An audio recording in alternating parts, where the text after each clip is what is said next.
song. He's on the microphone, and then boom. With Jason Ross. No, he didn't. Yes, he.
To God, all I was thinking was All Access, which I don't think exists anymore. We're talking about radio trades here, everybody. Yeah, radio stuff. No, Dimitri Ravenos, who had nothing but great things to say about you as well, said he met you a few years back. Yeah.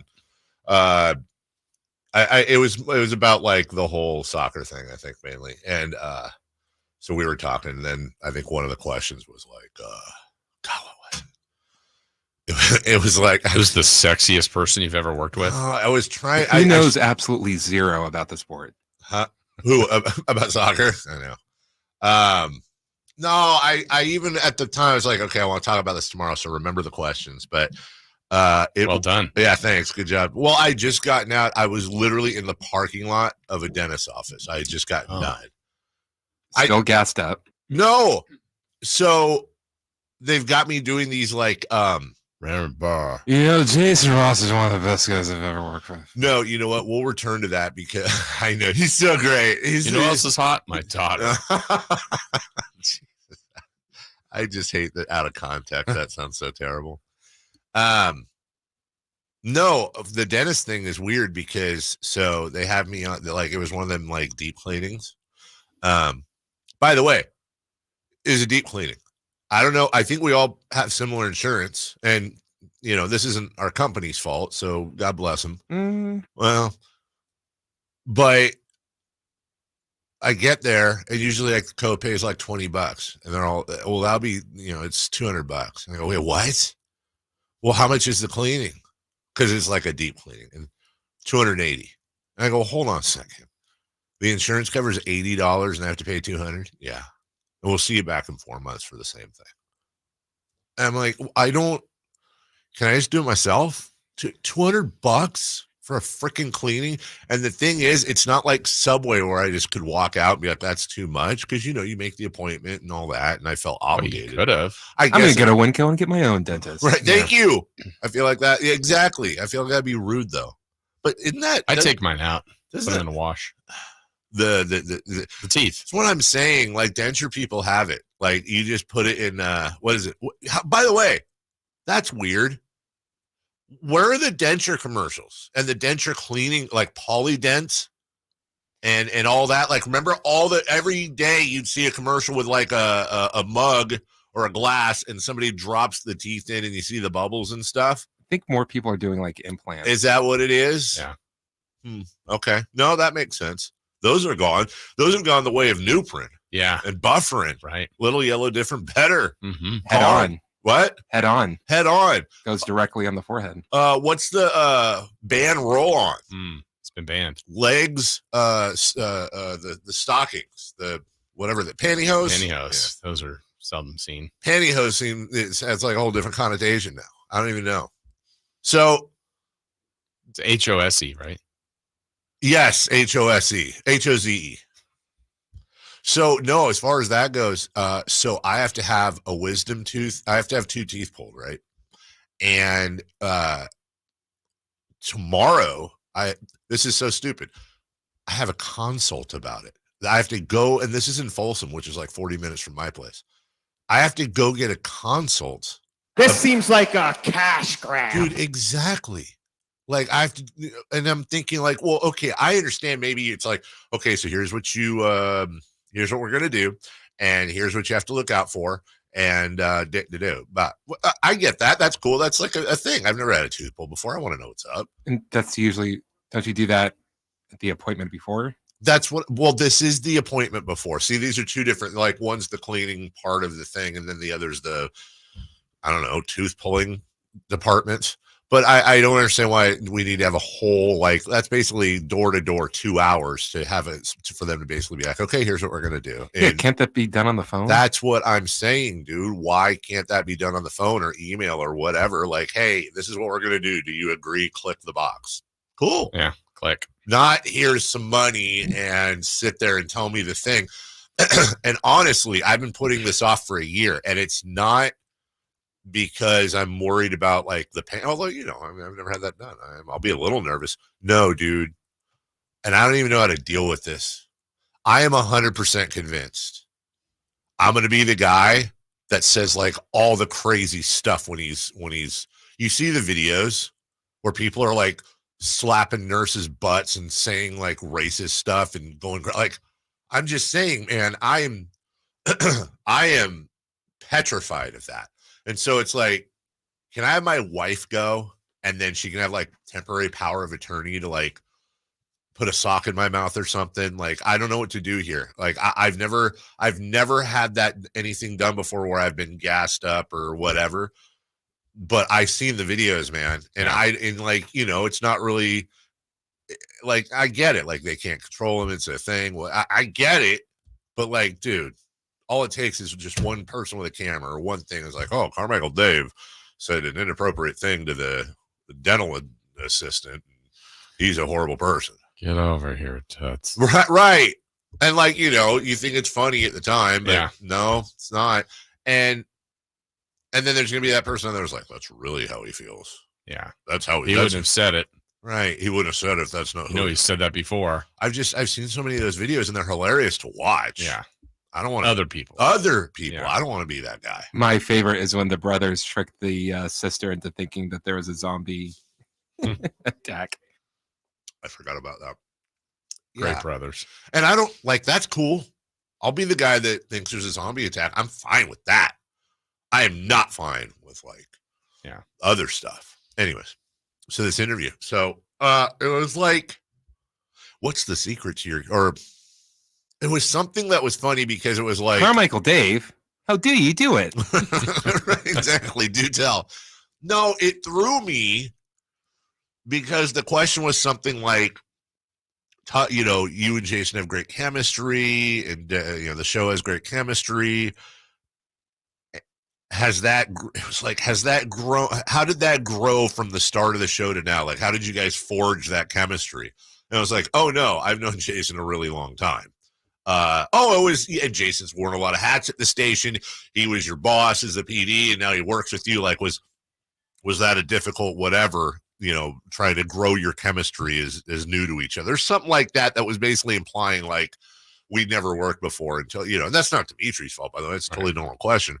And then went into the whole thing. And I did the whole like, you know, there's a couple people in this town that you just know. Everybody knows this type of person where like if somebody comes up to you and says, that Jason Ross, he's a blankety blank. Yeah. You just automatically know there's something wrong with that person. Like, you know.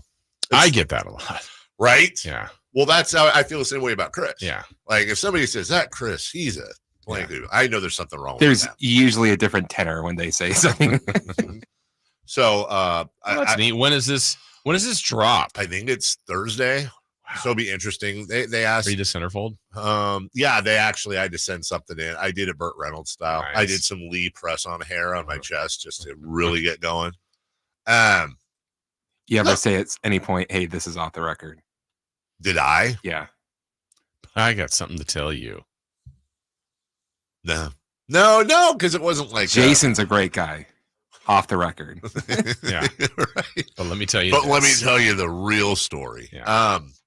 No, it's actually kind of cool. It was one of those like, and everyone here should take it as a compliment. I know the angle was the whole soccer radio thing, but a lot of his questions were like, you guys are the most established sports guys in the market, been here a long time. The show's numbers are, there's a lot of complimentary stuff about the show, the show's numbers, the listeners, Nice. very, very, it's a lot better than the one where it's like, how have you hung on so long with the ratings in peril? Yeah. No, it was very, very complimentary. I mentioned you too, Chris. Oh. Yeah. But don't read it. The opposite of Jason Ross. Yeah. It was like, it's a good yin and yang. Yeah. Jason's great. And Chris is there. Yeah. Chris shows up. Yeah. I talked about the listener and just the one and the relation. I said, it's like a family thing. We bicker, we fight, we whatever. By we, I mean me. But in the end, we love each other. And so, anyways, Nice. we'll put that out on Thursday. And What happened to your finger? Was I not supposed to notice that? oh my God, I have no idea. I have a bloody finger. Yeah. Where's this finger been? I don't know, but it looks not only bloody, but like infected. It doesn't look good. Gross. Yeah. You know what? I've had this happen before, and I have no memory of this, but I'll bet you I know what happened. Is it technically That called was the deep cleaning? No, yeah, they also, yeah. No, that was from the doctor's appointment last week. What are those little hangy skins by your cuticle? Is that technically called a hangnail? But think it's so. skin, it's not nail. Okay. So I don't know, a hang skin. Anyways, I probably absentmindedly like pulled it, Mm-hmm. and then it just bled, and then Gotcha. I forgot. But I took a shower like literally Maybe you did it since nearly then. an hour. I guess that's weird. Like you don't even realize you're doing that. Yeah. I don't like it. Hmm. Do you want? Let me ask you a question, and just be honest here. Do you want to smell my finger?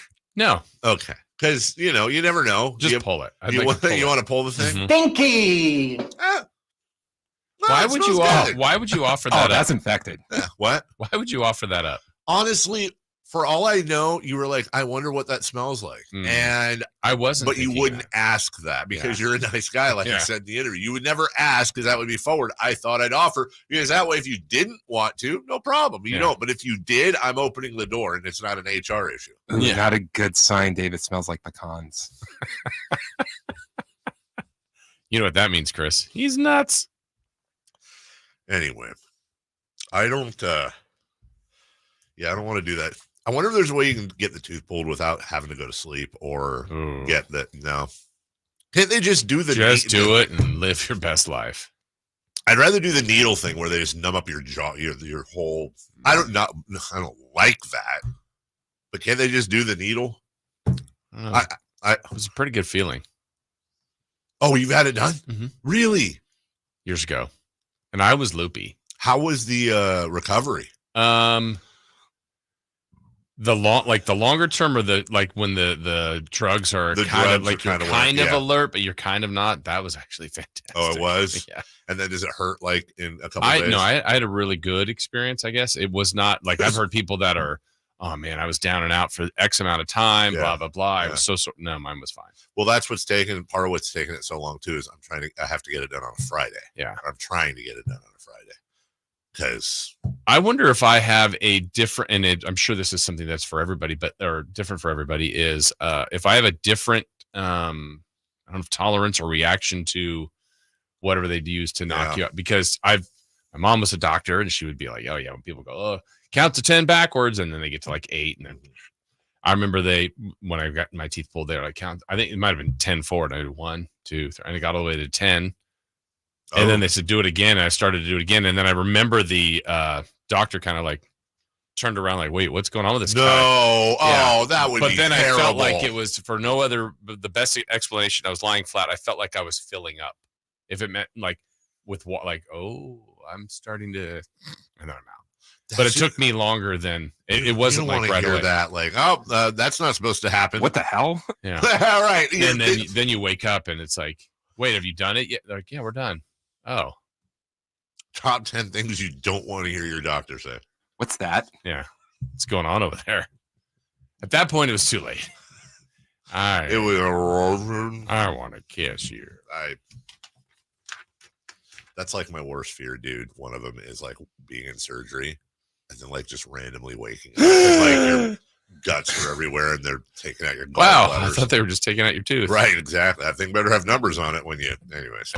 Operation. Well, we'll take a break. When we come back, we got a big show for you today. We'll lead it off with some baseball. Trent Williams spoke yesterday. It'd be good to hear from him and a couple of different angles on why he was back. One kind of surprising and pretty cool, if I'm being honest with you, and a lot of other stuff. We'll continue our previews of NFL individual divisions, including the AFC West. So listen up, Raider fan. It's Dave, it's Chris, it's Jason, it's Chris, it's Dave. We'll be right back after this. De'Aaron Fox plays here. Stolen by Fox. Breakaway coming up for De'Aaron. And a simple, casual spike to the left hand. The Kings lead by 3. Sacktown Sports is your proud home of the Sacramento Kings. Whether you're tinkering in your garage or tackling big projects, if you know the value of working with your hands, you know Harbor Freight. And you can be confident knowing that at Harbor Freight, you can get quality tools at prices that work just as hard as you do. Because the only thing more satisfying than a job well done is a job well done, well under budget. Whatever you do it for less at Harbor Freight. Whether you own a local business or a global one, you're always looking for ways to position your operation to create opportunities and move on them faster. With Bank of America, you get access to experts, award-winning insights, and business solutions so powerful, you'll make every move matter, locally and globally. Visit bankofamerica.com/banking for business to learn more. What would you like the power to do?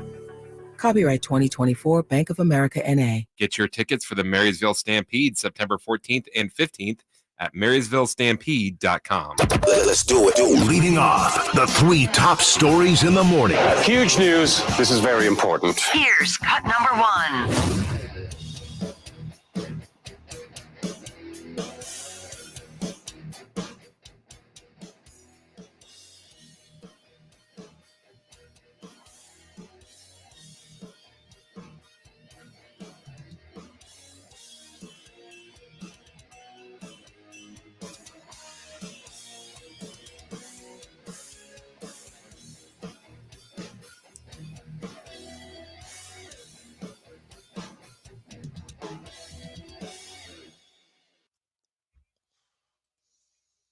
Wow. And on top of that, there was drama in the Rangers-Yankees game. You remember? Yeah. Do you have Dimitri's number? Yeah, it was, whatever. Here's how it didn't go.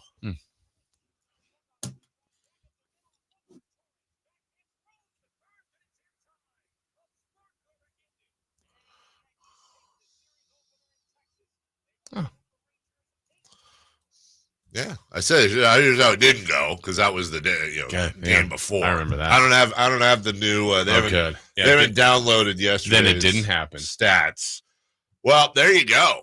I just threw the Giants losing there for fun. Really, the A's are hell of a lot more interesting. Yeah. Oh, and there's lots of credible sources around saying that Giants are taking a hard look at letting Farhan Zaidi go.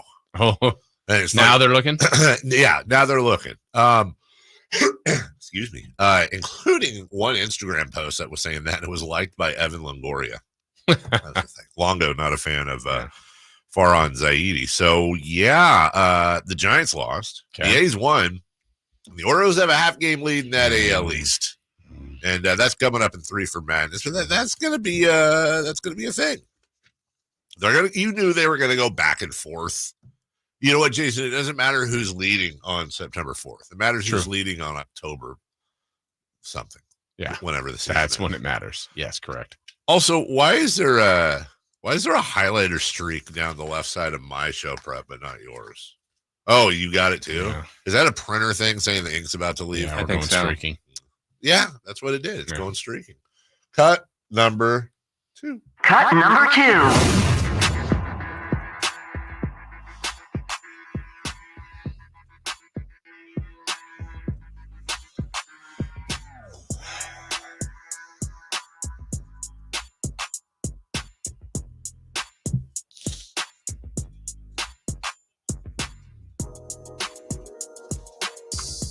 Hey, we'll have an American in the final. An all-American semi.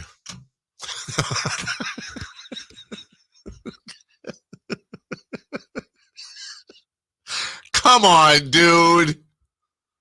I would have been fine. I didn't even think about it. The problem is I'm right across from Chris, and I get the eyebrow, and then it occurs to me what I just said. An all-American semifinal. That's pretty cool. That's happening. Yeah. Francis Tiafoe is actually a really good story, and he's gotten close before in some of these tournaments.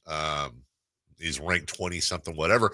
I really put this in there because I watched it.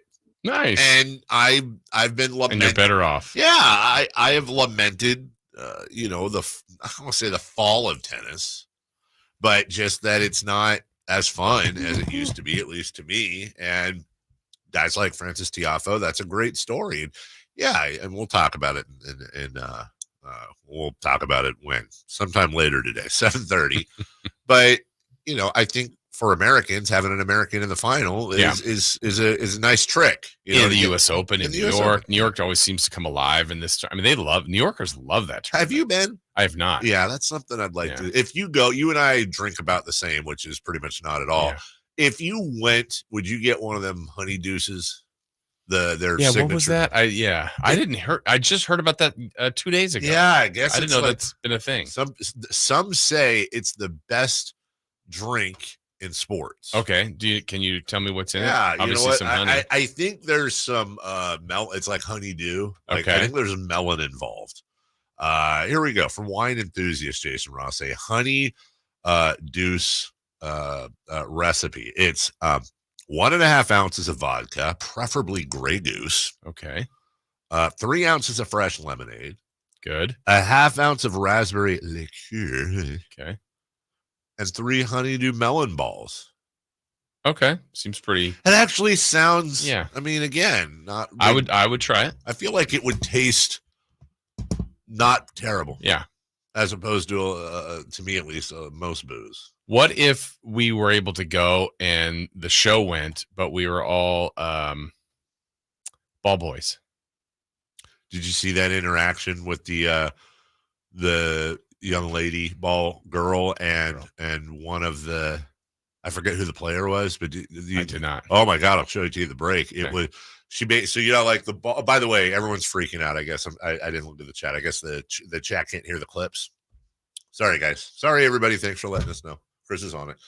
So like the ball person, guy or girl, will have the tennis balls, and then right. So I guess it was a frustrating point or whatever for the lady player. Again, I can't remember her name. And the ball girl like holds a ball up to do, to like, is basically from me to you. They're pretty close. And then like bounces the ball, and the player's just staring angrily at the ball girl, and the ball just like bounces off her shoulder. And then the ball girl doesn't know what to do, so she holds up the other one, like, okay, and then and she just lets it go past her while she's just staring down the ball girl. And then afterwards, like, it had nothing to do with the ball girl. She was just super frustrated. And this poor ball girl, I don't even know what you do in that situation. Yeah, I was rifle one at her. Right, just hit her. Yeah, exactly. Just chuck it in there. 98 on the jugs machine, baby. Wow. Cut number 3. Cut number 3. We had conversations. I didn't think that it would get this drawn out, but it's a tough business, and this was a very intricate contract I wouldn't call it a dispute, but restructure. So it took time to get to where both sides feel like it's a win-win. Hey, Trent Williams. It's really a win-win for that. It's a win that he's back for the Niners, but gee golly, they won. They've doled out just under $100 million in signing bonuses, or whatever checks they have to cut today. I think it's $95 million between Ayuk and Williams, so it's a nice check to cut in a week. Does that mean we're not paying a meal anymore? Niners had to cut back in other areas. Well, after what he did with that first overall pick in your fantasy league, that'll come up at 9. Yeah. Find out what 49er insider, a Snack Fragoso, he's been demoted. A Snack Fragoso left the door open for others. He kicked that door wide, or is Emil trying to say he knows something? Oh, yeah. Find out at 9. We'll take a break. When we come back, safe or out. If you're going, wait, safe or out at 6:30? What? What is safe that? or out at 6:30? What? No, was it what? Well, we got all kinds of stuff now. 3 for Madness and 4 down territory. There's a lot of stuff going on, and we also have UC Davis head coach Tim Plough joining us at 6:43. We'll take a break. We're right back. Safe or out next. On the move? Got somewhere to be? Take Sacramento Kings basketball with you. The Sacktown Sports app will let you stay connected to your passion. Never miss a moment of Sacramento Kings basketball with the Sacktown Sports app. She posted about us just now. Celebrities can't get enough of Bianna's bespoke skincare line. She has 147 million followers. How do we monetize? She needs a social media associate to help her with the hype. We should repost this. Do we need a hashtag? Indeed can help her hire great people fast. I need Indeed. Indeed you do. You can schedule and conduct virtual interviews all from your employer dashboard. Visit Indeed.com/credit and get $75 towards your first sponsored job. Terms and conditions apply. Drivers who switch and save with Progressive could save hundreds, which could be life-changing. I mean, you could put that money towards that zero-turn lawnmower you've always wanted. And after using its edge-shaping technology to meticulously sculpt the face of the Mona Lisa into your grass, you'll become the undisputed king of Saturday morning lawn care, leaving your neighbor and sworn enemy Gary to question his place in the delicate neighborhood ecosystem. And it's all because you could save money switching at Progressive.com. Progressive Casualty Insurance Company and affiliates, not available in all states. As a mom, I'd do anything to keep my child out of physical pain. Dr. Pamela Maida is a board-certified orthopedic surgeon. As a doctor, I know that growth spurts can cause pain in my child's feet, and that can affect their legs and back too. Good Feet Youth Arch supports are designed to alleviate, even eliminate common pain. Investing in youth arch supports for your child or team is one of the best decisions you can make. Come to the Good Feet store now for a free fitting and test walk. I'm Ken Korak with your Green and Gold Report, brought to you by Xfinity Mobile. Connect to the most reliable 5G network nationwide. Well, starting with the homestand that begins on Labor Day, at that point, the A's with 25 games left in the season and a chance to impact the race in the American League with 16 of those against teams battling for a chance. 7 with the Mariners, 3 against the Astros, 3 with the Cubs, and 3 against the Yankees that final weekend for the A's at home in Oakland. Want to save on some of the biggest names in streaming on the network made for streaming? Now through September 21st, get 150 megabit Xfinity internet for 12 months with a 1-year contract. And for just $15 a month, add the new Stream Saver. That includes Peacock, Apple TV Plus, and Netflix for just $35 a month. Switch at Xfinity.com today. Restrictions apply. Requires paperless billing and auto pay to store bank account. Equipment, taxes, and fees extra. After promo, regular internet rates apply. Currently $54 a month. Actual speeds vary. Stream Saver requires Xfinity internet or TV and price subject to change. Sacramento, Dierks Bentley's coming to town. Getting drunk on a plane. For his only show in California this year, Saturday, September 28th at Heart Health Park for Country in the Park 2. What was I thinking? And he's bringing some friends. Carmichael. I want to close your eyes for this. Tyler Rich. Dasha. And more. Saturday, September 28th at Heart Health Park. Get your tickets today before they're sold out at CITPFest.com. Brought to you by the California Army National Guard and Red's Pizzeria and Tap House. A new Honda? Nice. Well, it was like this. It was a super hot day, so we all stopped for some ice cream. When bam, the AC went out. My dad started sweating and was all, man, I stink. And my brother was like, I hate this car. And my mom was all, I'm dying in here. Then I said, it's time to call Stockton Honda. Then Dad was like, honey, you're right. I knew you were my favorite. And just like that, Stockton Honda to the rescue. StocktonHonda.com. My kids call me Tom. So unnerving. Every day, the older one's like, how you doing, Tom? I go, hey, I'm not your fucking stepdad, all right? I wish I was. It'd be a lot easier, but I'm not. From his multiple Netflix specials, comedian Tom Segura brings his new tour, Come Together, to the venue at Thunder Valley September 5th. Get tickets now. For tickets, visit ThunderValleyResort.com. Don't miss Tom Segura, Come Together. Get your tickets for the Marysville Stampede September 14th and 15th at MarysvilleStampede.com. Safe or out? It's time to go around baseball. 3 pitches, 3 swings. It's safe or out on the Carmichael Dave Show with Jason Ross.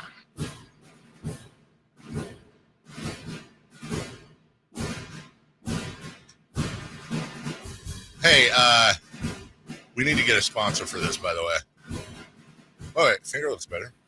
I cleaned it. Much better. You know what it probably was, dude? It's probably that third set I did last night. Oh, yeah. Yeah. It's probably ripped something in my finger. Which way to the weight room? I was doing flies, you know. Just probably ripped the finger off the way it was so high and weighty. High. I didn't know what to say. I'm not a gym bro. I don't know what I'm doing. I'm just trying to not get hurt. Finding weird pains are showing up in weird places too. Something hurts on the top of my shoulder. It's not a muscle. Is it a bruise? I don't know. You ever what like that means? What? Oh, you ever check WebMD? No. Like I guarantee you somebody. Oh, you probably have a sublux hematoma globin. Yeah. What? Yeah. You ever? Isn't that the beginning of a song? Yeah, it is. It's a Morrissey lyric. It's a country song. You ever have like weird pains show up that you do not remember getting? Absolutely. Like, how did this happen? Right. Do I have a blood disease? Mm-hmm. Yeah. Anyways, safe or out? UC Davis coach Tim Plough joining us. Next, question 1. The A's are now closer to the Giants than the Giants are to the wild card spot. Safe or out? These are 2 of the most over and underachieving teams in baseball. Yeah. Also, it's going to be really hot in the next 3 days. This is garbage. Like 104 today. What are we doing? What are we even doing? Jelly Roll is playing tonight. It's going to be 104. I'm going. Are you? I don't know a single. You're going to Jelly Roll? I don't know a single Jelly How Roll. did this happen? Because, okay, this is a great question, Are you going guys. with Tom? Although Cody's going, but separately. You can go with Cody. So I am hosting our suites because our good friends at Hoblet are going to be there. Nice. Okay. And on top of that, hey, what do you refer to, or maybe this is how you, is there a term for your brother's mother-in-law? Is that your mother-in-law something? No? So you just say your brother's mother-in-law?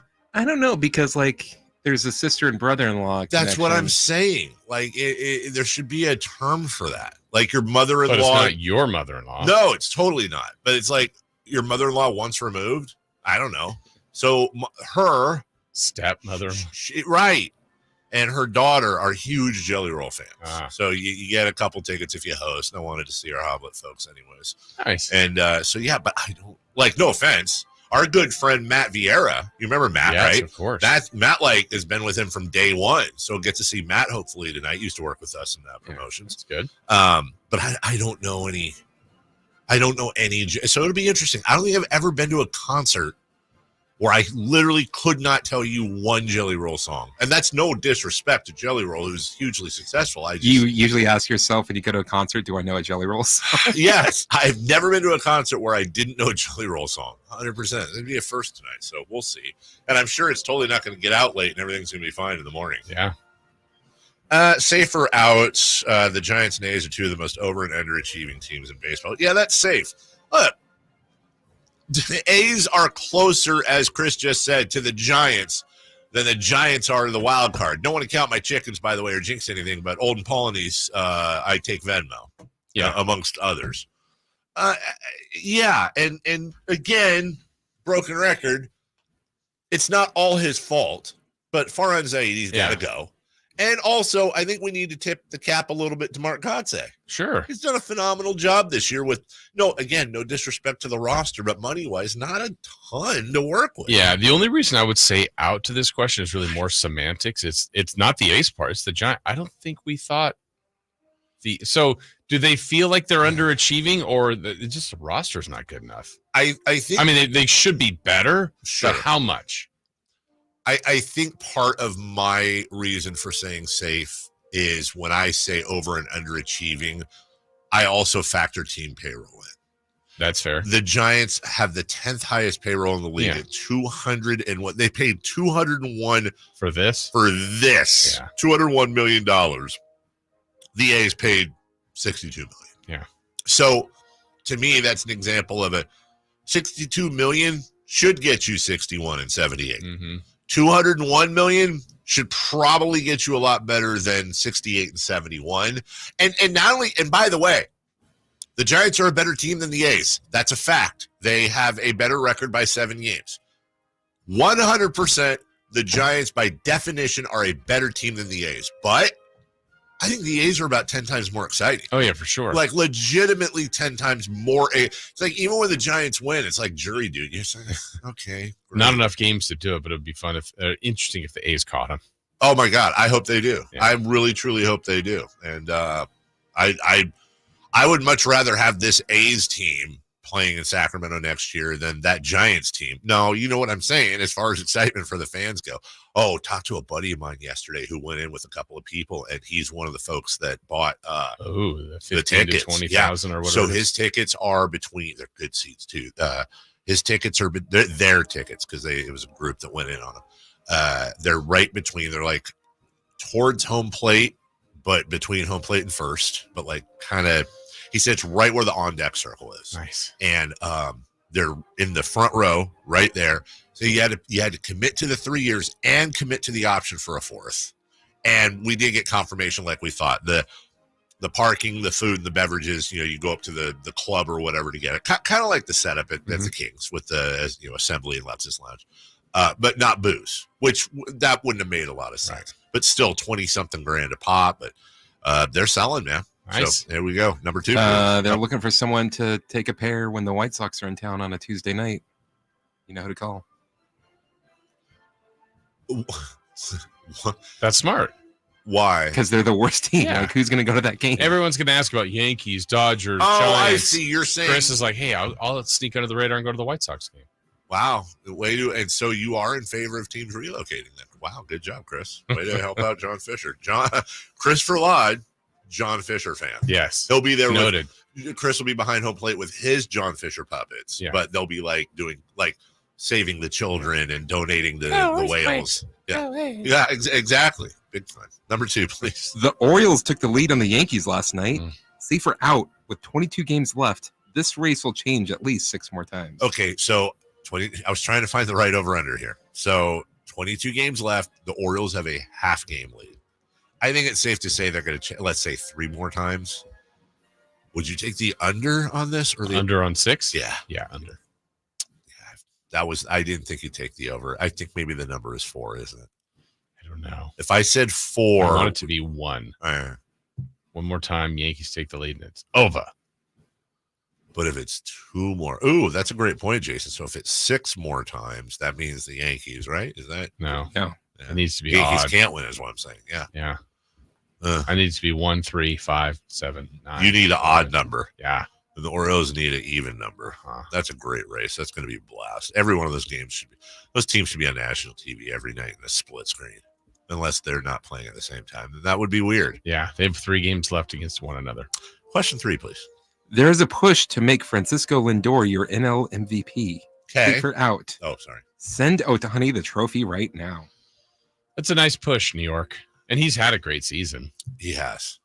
So, same thing. And I even looked at their stats compared. Francisco Lindor is beating Shohei Ohtani in 2 categories, in exactly 2 categories of your main categories, by the way. Games and at-bats. Oh, okay. Ohtani's got, in some cases, by not a lot. It is there. I think Lindor has like 7 less hits, Maybe 8, 9 less stolen bases or something like that. They're not crazy far off numbers.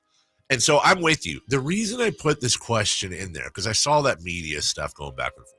It's like, come on, dude. It's like the Angel Reese, Caitlin Clark thing. Like, get out of here. But hold on a second. Let me present something to you. It kind of clicked a little bit to at least make it a better debate. Shohei Ohtani won the AL MVP last year, and it was well-deserved. Wasn't part of the reason we talked about Shohei Ohtani, at least in my case, being a runaway MVP candidate in the AL, was because not only did you have an all-star hitter, you had an all-star pitcher, right? Right. Francisco Lindor is a shortstop. Plays every game at arguably the most important defensive position on the field. Shohei Ohtani is a DH. So if the fact that Ohtani is a two-way player works in his favor to win the MVP, shouldn't we also weight it a little bit and say, yeah, okay, if you're just DHing, you're half a player. You're double a player if you're pitching and you're hitting, but you're half a player if you're DHing.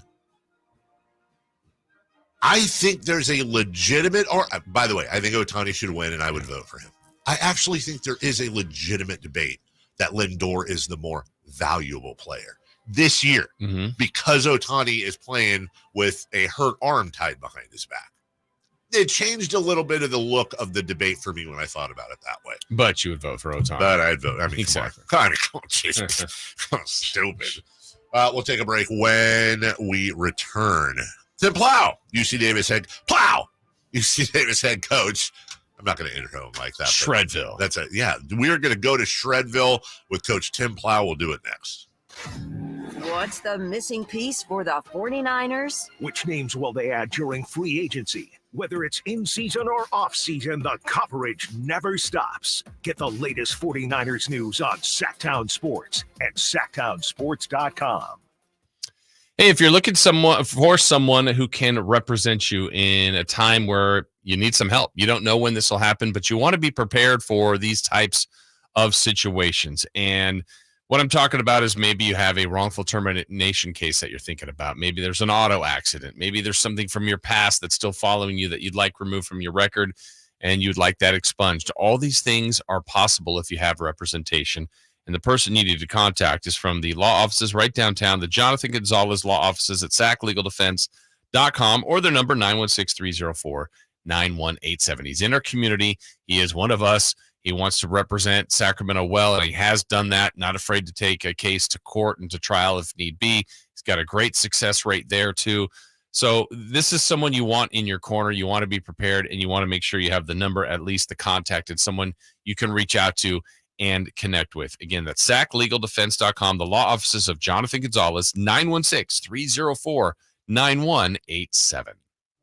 Hi, this is Congressman Kevin Kiley. We live in the greatest congressional district in America. From the Gold Country to the High Sierra, we are blessed with unmatched beauty and natural resources. But issues like sky-high gas and food prices and rising crime make life hard for too many. I'm working across party lines to pass common sense legislation that will make life better, safer, and more affordable. If you're a veteran or senior trying to get help with your benefits, or having any other issues with the federal government bureaucracy, call my office toll-free at 1-888-406-3855. Over the last 18 months, we've helped resolve thousands of cases of all types and returned over $7 million to constituents. This is Congressman Kevin Kiley. You can visit my website at kiley.house.gov to learn more. We are here to serve you. Thank you for listening. Paid for by official funds authorized by the House of Representatives.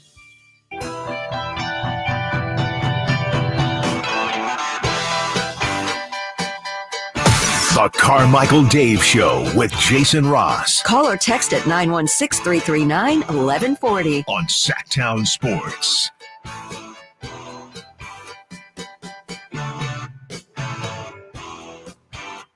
All right, look, this is no excuse zone, okay? I mean, Cal, UC Davis fell to Cal over the weekend. Yeah. Now, I instinctively want to be like, well, come on, man. It's Cal. That's a huge – No, but Davis had the lead. They were playing well at one point. I get it. I understand. And look, you know what's not welcome in Shredville? Excuses. That's right. That's not what we do, but we do love speaking each and every week, and he's so kind to give us his time this early each and every week. UC Davis head coach Tim Plough joins us. Coach, it's Dave. It's Jason. Good morning, sir. Boys, how we doing this morning? Doing good. Yeah. How's Shredville? Shredville's great. We came up a little short this week, but like I said, no pats on the back. We'll reconvene this week and take a swing back at home. Hopefully, get back to the winning ways. Yeah. So I know you're. That's what you're going to do. You got your home opener. You got to look forward. But at what point, Coach, do you also look at a game like that and go, okay, we're playing up. We're playing a very good team, obviously a program you know well. You're ahead at one point of the game. You probably should have had a larger lead. Is there some of you that thinks, man, a few things here and there, and that game could have been completely different?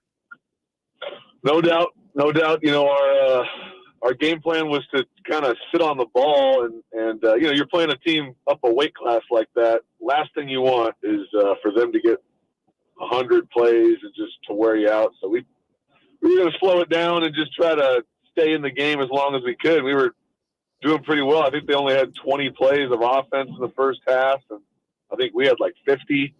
And we just couldn't capitalize on a couple situations. In our third quarter, we really played poor, and they kind of ramped it up. But yeah, there's definitely a small part where like, hey, we hung in there with a bigger team, but you know, that's also a game we felt like we could have won. So I think we're a little bummed out on Sunday about that, but moved on, ready for the next game. Coach, and I'll kind of piggyback on that. And you sort of kind of answered it there, but before I even asked, just that's a huge program. And not that UC Davis is some tiny little rinky-dink program, but how do you balance as a coach the psychology of, you know, hey, look, we hung with these guys. We had the lead. You know, they had to have a good second half. We were on the road. And also, guys, I want you to believe that you can beat these teams, and we have a whole season left. How do you balance the psychology in the locker room? I think I was feeling out those guys after the game. I know that they know the situation, right? We talked about it before the game, you know, a week in advance, like, hey, we all know what this game is. They're paying us money to play the game. You know, we're the underdogs. Probably shouldn't win on paper, but I also want them to like understand that we're trying to win every game, and we're going to do everything we got to do to try to win that game. But whether we're playing the 49ers or the Bears or Texas A&M Commerce, knowing that we might have an uphill battle in some, but when we don't win the game, you know, let's still come back and, you know, examine why we didn't win. Hopefully we can fix those things so that, you know, the next game we don't repeat that and we do win, you know. You know, it's funny you mentioned that. I know to media and to fans it matters, but to coaches and to players, is there a little bit of extra motivation that you might exercise when you are being paid to play a team, when they're expected to win, and you guys are the Washington Generals going in there to get paid, little old college rolling in, easy win. Is that something that matters to you guys on the bulletin board side, or do you tend to ignore it? I mean, the correct answer, like the professional answer would be, no, we don't think about that, but hell yeah. We think about that. Hell yeah. If you're a player, you're like, hey man, let's go ruin these guys' day. Let's get that $700,000 check and a win, and make them feel really bad about it. So sure, there's an added element of that. But you know, I think the big thing for us was, I think we realized we're a talented team, made too many mistakes. So let's just make sure we don't do that, you know, again going forward, so we can hopefully, as we're learning as the season goes, you know, we always say you're either winning or you're learning. You know, hopefully as we learn, we're also collecting some wins, you know.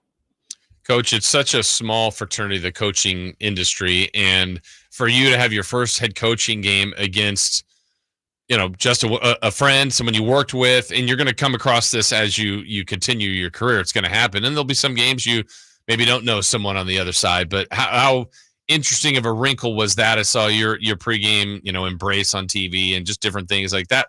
That had to be unique for you, coming from Cal, coaching against, you know, someone you know so well. That was hard. I think that's always the hard part is, competitively, you want to just compete and not have those type of emotions involved. But it is what it is. I love Justin. I do consider him family. And to be honest, we were laughing, him and I, because kind of felt like we missed each other because we just couldn't talk to each other. When you're playing your buddy, you just kind of go 0 dark 30 mode, just don't speak. And normally I would call him probably every week just to talk to someone about the game plan and like, hey, this is what we're thinking. And, he would probably do the same thing. So that was the bummer. We laughed about that and just kind of told each other like, let's get this one over with, and then we can go back to being friends again. And I love him. I continue to look up to him, and I really hope that the Bears have a great season because no one deserves it more than Justin. That's UC Davis head coach Tim Plough joining us as he does each and every Wednesday. UC Davis, the Aggies in yards, in first downs, in time of possession, all beat Cal on all those stats. There's obviously some positives to take, and you guys have a home opener. The season does not wait on anyone. Texas A&M Commerce coming in. So how do you roll out of an opening year loss per se, and then just make sure these heads are straight for this match? Hopefully we're teaching these guys that every game is unique. Every game's got its own, story to tell, and you really got to be process oriented. That's kind of the whole Jim Soker, motto of just detach from results, find joy every day. We can detach from results if we just focus on the process it takes to being a really good team. And that process starts, every Sunday and finishes every Saturday. So I think the hopeful thing for me is that these guys can learn that there's a process it takes to win a football game. And every week we just got to improve that process and keep tweaking that process. And we're going to be so excited to play at home. We know how important it is to win your home game. So our goal is to go undefeated at home. That was one of our big goals at the beginning of the year. So to do that, we got to get started on Saturday with a win. I'm sure there's something about put the last one behind you, focus on this. You talked about the process, but also you want to shore up the mistakes. Miles Hastings played a lot of football for you guys. A little bit uncharacteristic for his 3 turnovers. Is that kind of a film study thing, or ignore it, move on? Like, how do you approach that with your quarterback? You definitely don't ignore it. I mean, you want to be able to hold everybody accountable. We have this Tell the Truth Monday that we do where we watch the film as a team, and we're going to hold each other accountable. I think the first 2 interceptions are definitely mistakes that we can improve and fix. One of them was a really good pressure by the Bears. They fooled him there, and the second one was just a pretty fantastic play by their linebacker, but good lessons that you can learn from. And the last one, they're playing man coverage. It's 4th down. We're kind of on a 50. I mean, you have to throw that one and hope your guy can make the play. So I think the thing I want him to realize is that we love him, that I think he's a great player. Obviously played against a really good defense. And when you're doing that, he probably had the 80 plays we played. I bet he had 74, 75 great ones. And then the 5 bad ones at quarterback. That can cost you a game, so you got to try to be as consistent and, as consistent and ready as possible in every single play. Want to say we appreciate you, Coach, because so far 2 for 2 on content for you. Not only are we getting phenomenal information and a recap or a preview, but last week we got Shredville, Jason. Yeah. This week we get Tell the Truth Monday, yes, which is going to be a wonderful counterpart to Lie Your Ass Off Thursday that we already have. I think this is going to be a good segment. Everything happens over the weekend. Football's coming up, and then we go to Shredville. We have a Tell the Truth Monday. Coach, I appreciate you helping us out there.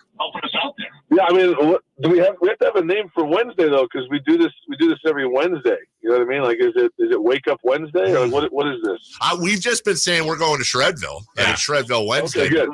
Yeah, but we need the gear. We need the spot. Yeah, we need to get some money in your pocket, Coach. So I hope the people sewing and stitching and putting everything together and designing are hard at work, so we can get that Shredville gear out to the masses soon.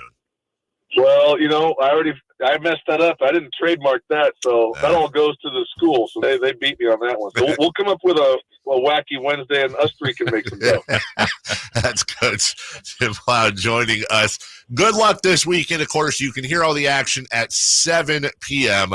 right here on Sacktown Sports, your home of the UC Davis Aggies. Also, you can watch it. Just turn that down. Listen to the sweet, sultry sounds of Scott Marsh as well on ESPN+. Coach, appreciate it. Good luck this weekend. We'll talk to you next Wednesday. Boys, have a great day. Let's find joy this week. Appreciate you. Thank you. Let's go. What? Let's find joy. Oh, find joy. I thought you said Zoe. Like, we're looking for Zoe. Hey, as we go to break, I don't want to bring this up with him because How did they take the president's stuff? Right, exactly. He warned her about this. So how cool would it be if at the end, like, you know how in the World Series of Poker at the final table they have like all the cash? Yeah. What if they did that for every game where a college got paid? So like when they were at Cal, $700,000. And then if you win, they have like a ceremony on the field where like the winning team that got paid, like they get handed, or just a big golf check, right, for $700,000 to UC Davis. That's a pretty fabulous experience. Sac State's done it a couple times. When you've gone and played these games where you get paid. Was Stanford one last year? Oh, yeah. Got paid last week. They got paid to go to San Jose. They get paid this week to go to Fresno State. Oh. You're underdogs. More times than not, you lose. Yeah. But the times you win, one, it's a great win. Two, you get paid to do it. It's like, this is wonderful. It's about as good as it gets. It's like us every day getting paid to win. So true. Yeah. Okay. We'll take a break. When we come back, Trent Williams speaks. And when Trent Williams speaks, people listen. We'll hear from him on all kinds of stuff next. The NFL's leading rusher plays here. The handoff to McCaffrey, walks in the end zone. Handoff to McCaffrey, takes it right down to the goal line. He does his thing again. McCaffrey goes in motion right. Backwards pass led by Juszczyk. A block there. Hurdles a man. 10, 5, touchdown! CMC! You can hear all of Christian McCaffrey's touchdowns on your home for 49ers football. Sacktown Sports. I didn't ask to be thrown in the streets with nowhere to go. I didn't think I'd survive. But I did ask for help, and Covenant House was there for me. 1 in 10 young adults will experience a form of homelessness this year. For these kids who didn't ask to be put in this unthinkable situation, Covenant House is there. Covenant House helped me break the cycle of homelessness in my family. They gave me the love that I needed. Over 2,000 young people will sleep safely in a Covenant House bed tonight. When youth who are experiencing homelessness have a hot meal, a safe place to sleep, medical care, and love, they can overcome heartbreaking challenges and have a brighter future. They just really genuinely just wanted to help me succeed, and I'm succeeding. I'm a speaker, I'm an author. Covenant House really helped me and really helped mold me into the woman I am today. If you or someone you love is asking for help, go to safeplacetosleep.org today. Did you know your skin is the largest organ of your body? Huh? That's why you should shower with Old Spice Super Hydration Body Wash instead of plain old bar soap. Love your skin by super hydrating it with vitamin B3 and glorious notes of vanilla and shea. Did you know that my super hydrated skin is the second largest organ of my body? The first is my heart. Old Spice. Men have skin too. Old Spice Super Hydration Body Wash. 24/7 renewing moisture. With daily use. Tommy! I can't wait for golf this weekend, huh, buddy? Time flies. Love you, man. Oh, don't forget your knee brace again. We aren't in college anymore. Moments together matter, so help protect yourself from RSV. If you're 75 or older or 60 plus with a chronic condition like asthma, COPD, heart disease, or severe diabetes, you're at higher risk of landing in the hospital from RSV, and there are no prescription RSV treatments. Check eligibility and schedule your RSV vaccine at vaxassist.com. Sponsored by Pfizer. It's unforgiving. It starts with the nod the head, a lifetime in 8 seconds, known as rodeo. Pull. The 90th annual Marysville Stampede is coming to the Cotton Rosso Arena September 14th and 15th. If you want to see rodeo's best, you better be there. It's a whole weekend of the best pro rodeo action for the whole family. Bareback, saddle bronc, bull riding, plus the Flying Cowboys BMX motorcycle show. It's just $25 for adults and $15 for kids 4 to 12. Don't you miss 1 second of the heart-pounding, ground-shaking, bucking, twisting rodeo action. Get your tickets at MarysvilleStampede.com. The 90th Annual Marysville Stampede, Saturday, September 14th at 5 p.m. and Sunday, September 15th at 3:30 p.m. at the Cotton Ross Arena in Marysville. Tickets are available now at MarysvilleStampede.com. Hey, it's Carmichael Dave for American Energy Heating and Air with a question. Have you recently had a technician diagnose your HVAC system and you were a bit surprised at how much it cost? Or did something seem off about their quote? Because at American Energy, they take pride in giving you honest, straightforward solutions to get that system up and running. Have their qualified technicians come out and give you a free second opinion. It's free. You got nothing to lose but some dollars off of that original quote. They're making the uncomfortable comfortable. They've been doing it since 1981, serving the greater Sacramento area. A+ with the Better Business Bureau. That's why they keep having customers coming back for more and more and more. You can call them and set that appointment at 916-520-9990. That's 916-520-9990 or AmericanEnergyAir.com. Call 916-520-9990 now. You guys got a new Honda? Well, it was like this. My mom was driving me to school when, bam, our car started smoking. My mom wasn't happy, so she called my dad and said, honey, if you value your life and our marriage, you will take care of this now. So my dad calls up Stockton Honda and was like, can you get me approved for a new car and save my marriage? And they're all, sure, Mr. Jones, we do this every day. And just like that, Stockton Honda to the rescue. StocktonHonda.com. Get your tickets for the Marysville Stampede September 14th and 15th at MarysvilleStampede.com. KHTKAM Sacramento, KYMX HD2 Sacramento. From the Power Business Technology Toshiba Studios, your flagship station for the Beam Team. Should we light the beam? Light the beam, baby. Sit-down Sports. The Carmichael Dave Show. He's on the microphone when he's not on the microphone. He's playing a song, and when he's not playing a song, he's on the microphone. And then boom. With Jason Ross. No, he didn't. Yes, he did. Call or text at 916-339-1140. It's the Carmichael Dave Show with Jason Ross on Sacktown Sports. Hey, real quick, while I was at the dentist, and yeah, I did. I asked a very nice lady that was doing this stuff, and I asked her if she wouldn't mind if I had a earpiece in for the Huddersfield Town match. She was like, "Oh, we want you to be distracted. That's why we have a TV right there." Oh, isn't that what I said? Yeah. So, but while that was on, they give she turned around. She goes, "How rude." Oh, how rude, how gauche, I think is what she said. Here's something that's funny. I learned that she was from South Carolina, and then when she was funny, go get there and get that ball there. Yeah, a little bit. And as she was cleaning, she was like, "Oh, we'll get in here." And I was grousing about the $200, but in a fun way. And I was like, it's good to have your teeth clean, but also until I get them fixed, it's like putting lipstick on a pig. And she lost it. And I was like, a little too much, though. No, like she'd never heard that before. And she'd never heard that. I thought it was a very common phrase. Yeah, she'd never heard I think that. it is. I guess that doesn't make it down there in South Carolina.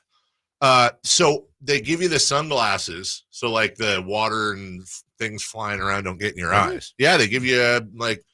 Not goggles. I mean, they're basically like big Oakleys, welding helmet, kinda. And it's hard. Like the worst part is trying to keep your mouth that open the whole time because your jaw gets tired.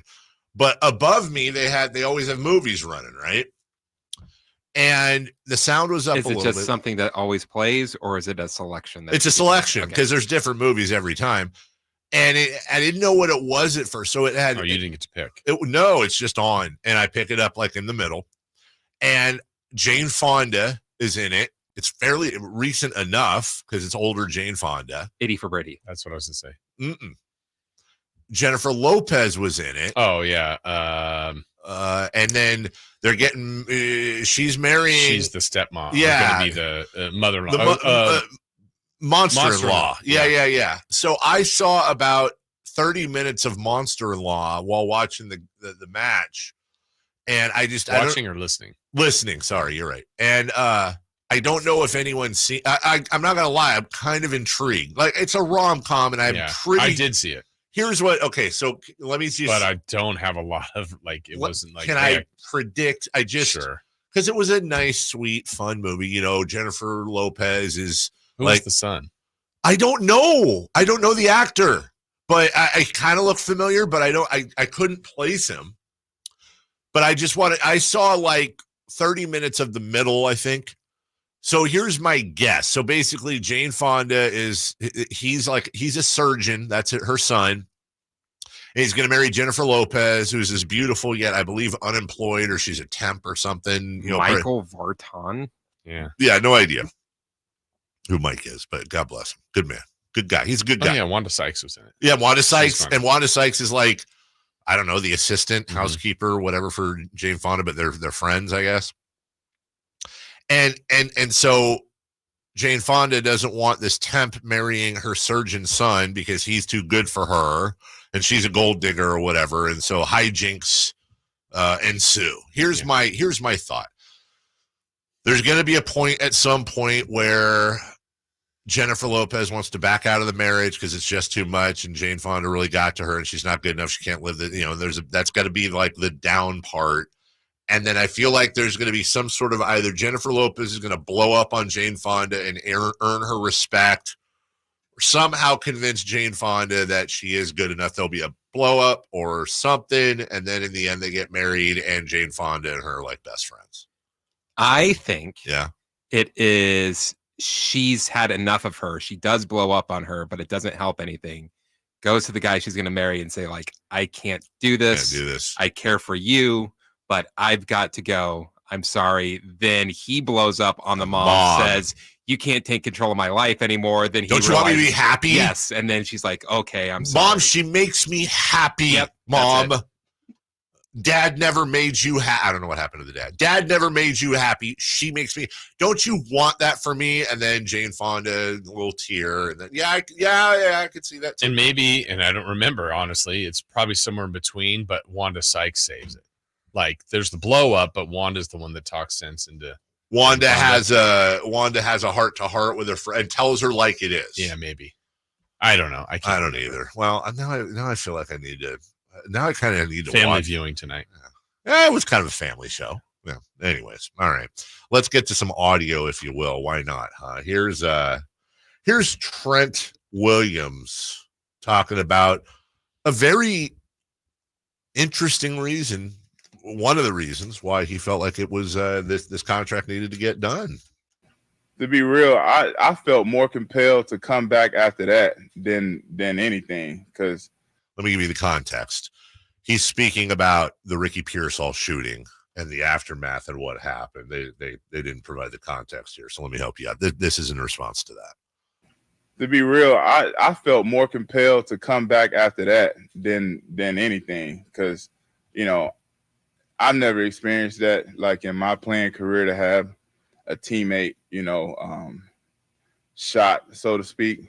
So in my mind, I'm like, man, I just want to get around the team. Like, Ricky stood out to me because when I popped in for OTAs for the 30 minutes I was here, he did, like, go out of his way to come and introduce himself to me, in which we was going to meet each other eventually. But, I'm getting there. There's 90 guys on the team. I'm just walking out. I don't really know everybody just yet. So for him to come up and kind of introduce, and I just instantly felt his vibe and, can just feel he's such a genuine person. So as soon as I seen that happen, I'm like, man, I just want to get back. I just want to be, a voice in his ear, let him know everything going to be all right. I'll be there for the team.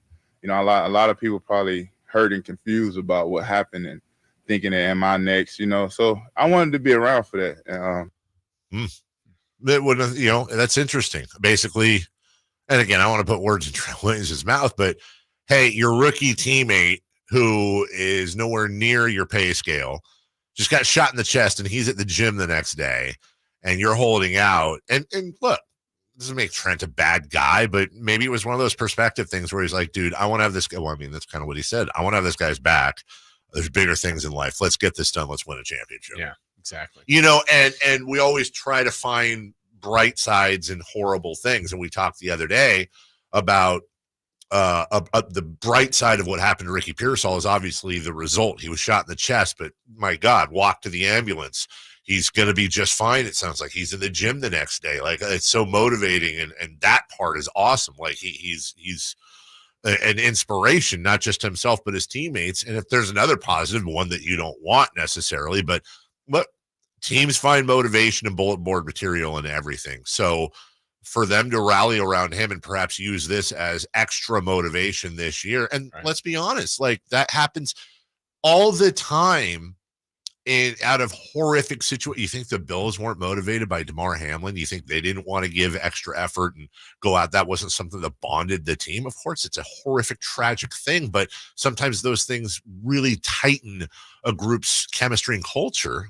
So look, if something bad it's just a nice lesson in life. Bad things are going to happen for sure.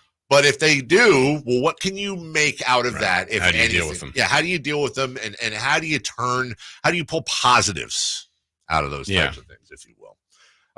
Here he is talking about Trent Williams on Brock Purdy and that looming contract.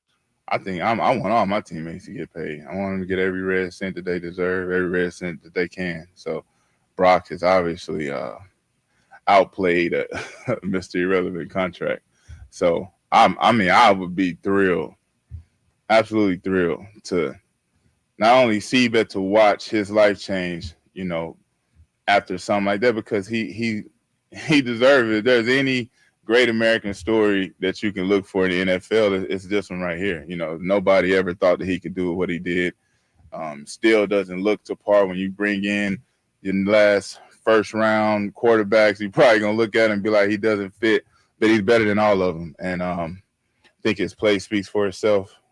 So super, super proud of him, man. I love the kid to death. He deserves every dollar coming his way. And yeah, I want to be a part to help him get to what exactly he deserves. It's interesting. There's probably one universal truth amongst athletes. It's not really a jealousy if someone all of a sudden gets a 5-year, $200 million contract. It's like, good for them. Right. Mine's coming. Yep. Theirs needs to come. I'm rooting for everybody to get their money. And I kind of like that about that's an athlete culture. It's like, no one's mad really at holdouts in general, like amongst players. Right. It's get your money. Get paid. Yeah. And we'll get into this a lot more later as well, but you'd be surprised with all this going on. Not only do the 49ers still have some cap space, they have a lot of cap space because of these restructurings, including a Deebo Samuel restructure as well to create space. A couple others is also. It's amazing that's what happens when you have a $900,000 quarterback. Yeah. You have a lot of cap space now to work with for now. We'll take a break. Quick break. 1 minute here. When we come back, Threefer Madness. And I want to revisit something on behalf of Christopher Lott. Should pro wrestling be an Olympic sport? We'll talk about it next. The only place you'll find Kevin Herter is Sacktown Sports. Herter's open, steps into three. He's got the triple. Hey, Sacramento, it's Kevin Herter, and you're listening to the home of the Sacramento Kings, Sacktown Sports. Your local sports leader. Point. Hey, you okay? You don't normally miss those shots. Oh, I just haven't been as regular lately, and it's making me feel sluggish. You should try Metamucil. It's been a game changer for me. Metamucil's plant-based psyllium fiber helps trap and remove the waste that weighs you down. Ace, you're moving better than you were last week. Definitely. Metamucil keeps you moving. These statements have not been evaluated by the Food and Drug Administration. This product is not intended to diagnose, treat, cure, or prevent any disease. Learn more at Metamucil.com. Ooma. What was that? That is business phone bliss with the Ooma Cloud Phone System. It handles all our voice, video, and messaging needs. You sound very calm. I am. Ooma has everything I need to run my business more efficiently, like virtual receptionist, call routing, and video conferencing. And it starts at just $19.95 per month per user, plus taxes and fees. Ooma. Nice. Find your business comm at ooma.com/radio. 3 questions, 3 answers. It's Threefer Madness on the Carmichael Dave Show with Jason Ross. Here's question 1.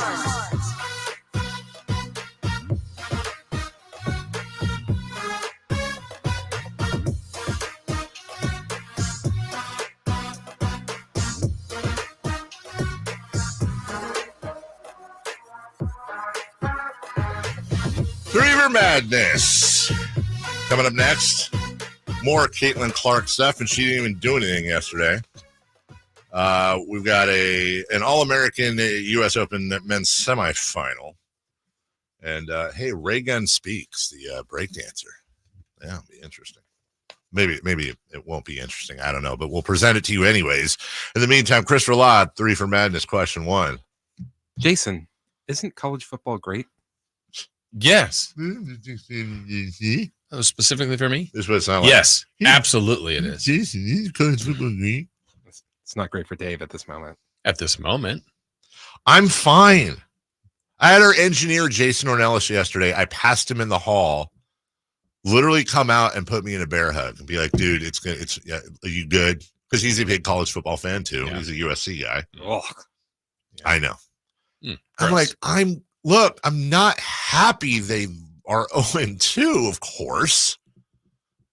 This is not a good team. It's fine. It's last year I would have been really pissed. This year, it's good to get it out of the way. Colors today. Where they're sort of garnet and goldy-ish. I'll tell you this much: last year, going undefeated and not getting in the playoff, that's a hell of a lot more painful than this year.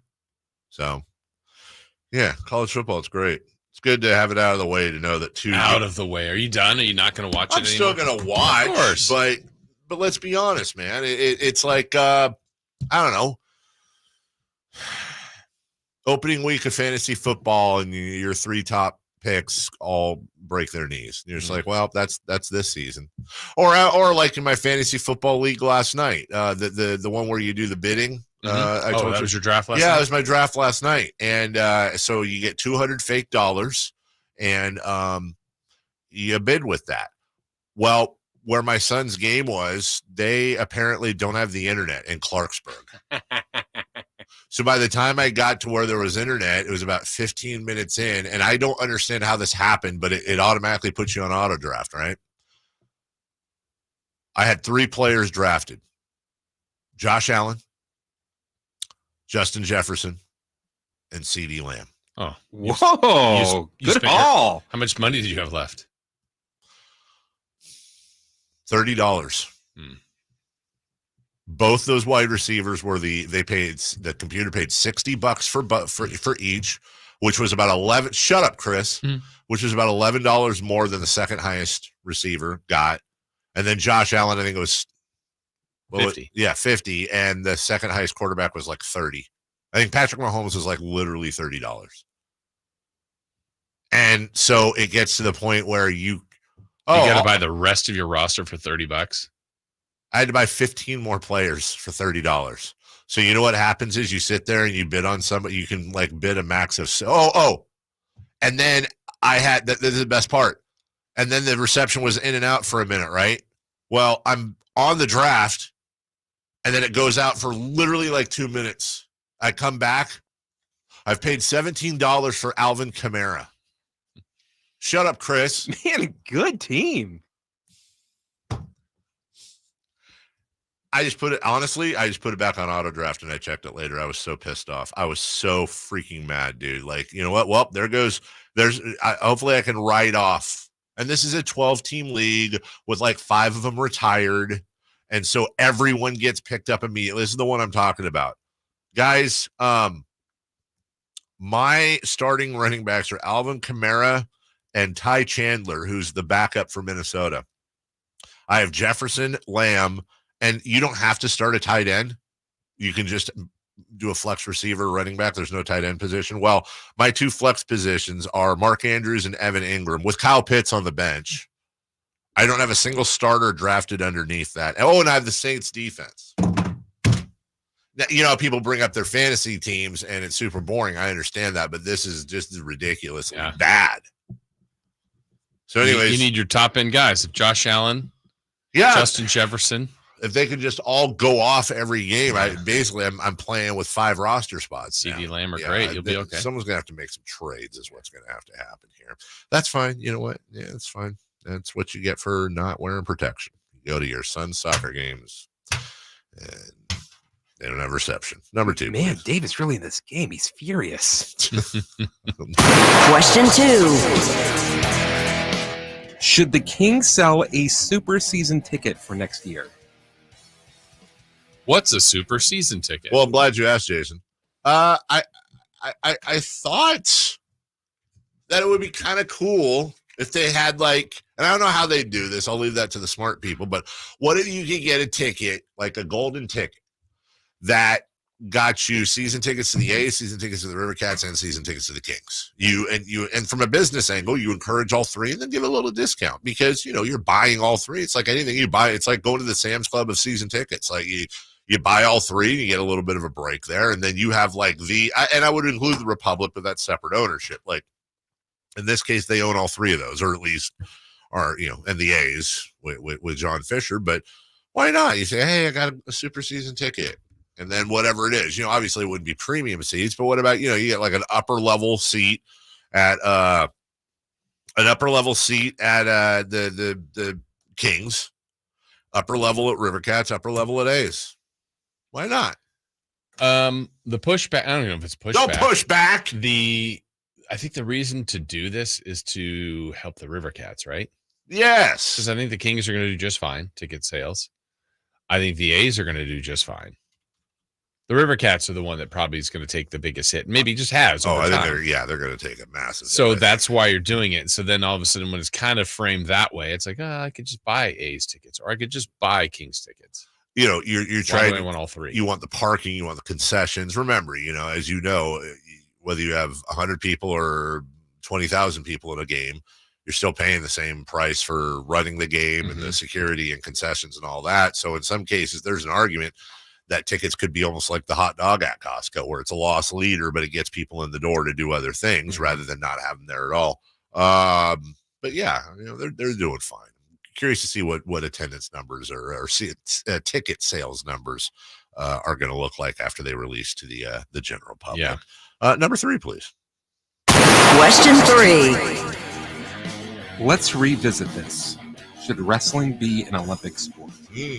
Should wrestling be pro wrestling? I was going to say, because wrestling is yes.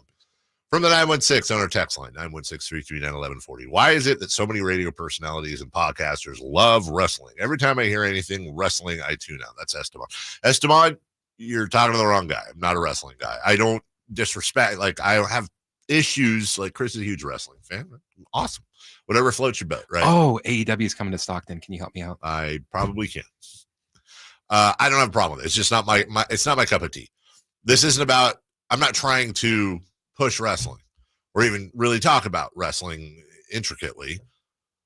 This is just, it was a thought I was having this morning. And it was after the breakdancer. I was reading the breakdancer story and how she spent that kind of, I started having the self-debate. So it's like, hold on a second. Well, how could you do wrestling? It's scripted and it's fake. All true. But then I was like, well, hold on a second, though. It's not fake. Well, it's fake in the sense that it's not a real it's not a actual competition. Correct. It's not like they're for real. And, like sometimes like the blood on the, all that, they take the little razor, but it's real jumping and running and, blah, blah, blah. They're not getting punched for real. But, Jesse Ventura famously said, if I picked you up and threw you on the ground, did that not happen? Is that fake? Yeah, Jesse Ventura, former governor of Minnesota. Yeah. Here's my, sometimes you revisit debates. Here's my thought. It would obviously have to be, like probably a tag team format so that you have multiple people involved because you can't wrestle yourself. Or you have two wrestlers team up and they basically put on different matches throughout. Here's the format would be. So it's Christopher Lott and Jason Ross, and they're the Radio Joes. And, they're and then you guys have, in the first round matchup, here's how long is a wrestling, like a normal wrestling match? What, 5 minutes? Maybe 7 to 9. Okay, fine. So first round, it's Jason versus Chris, and you guys are responsible for coming up with the choreography and everything else and the script and all that. And it's like a real pro wrestling match. And then, Pat wrestles Tom and they're the country bumpkins. We're here to, whatever. So it gets judged. And then it gets judged on merit. And it's like, well, hold on, but that's not wait a minute. Well, what's rhythmic gymnastics? What's figure skating?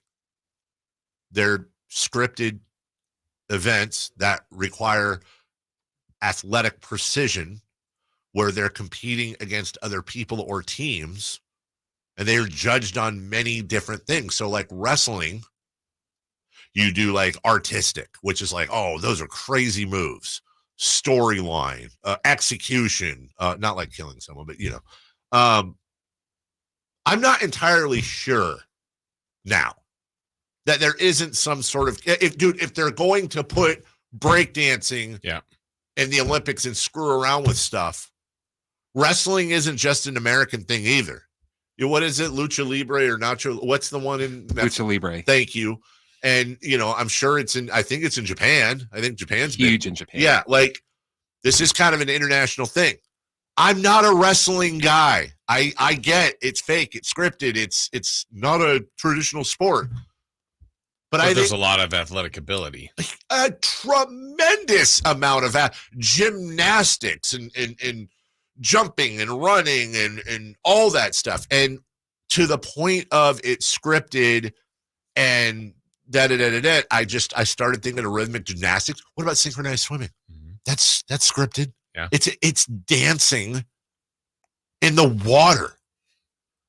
Why is water dancing like this celebrated Olympic event, but you turn your nose down at these athletes going at it, flying off ropes and body slamming people? Like, it's not swimming.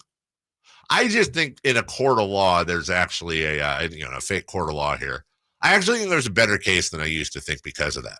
I really do. I actually think there's a case to do it. It would be incredibly entertaining. Would you watch?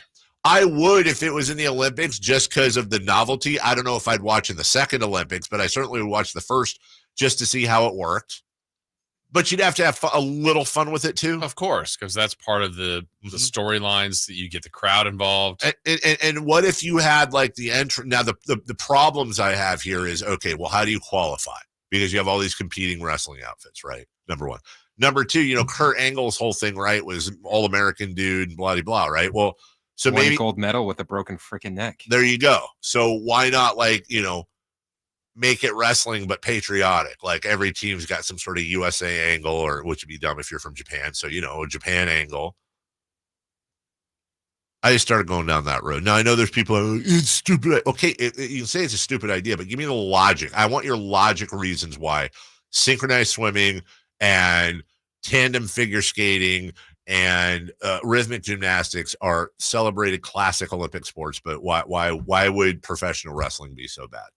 What is the argument against? Yeah, I mean, I'm asking you. I wonder if it would fall in line with some of the things that there's some novelty to the Olympics, like we've said before. Like, look, track goes on at other times a year, swimming, diving. We just don't see them; they're not shown. Wrestling's on a lot. So would it have the same, a little bit like tennis and golf? Like when you watch, oh, okay, Coco Gauff's going for the gold medal. Great, I'm going to root for her, but I'm going to see her in the U.S. Open, and she already plays against all these people. It doesn't seem different to me, golf and tennis. Basketball is a little bit different because LeBron's on the Lakers and Steph is on the Warriors. Now they're teammates.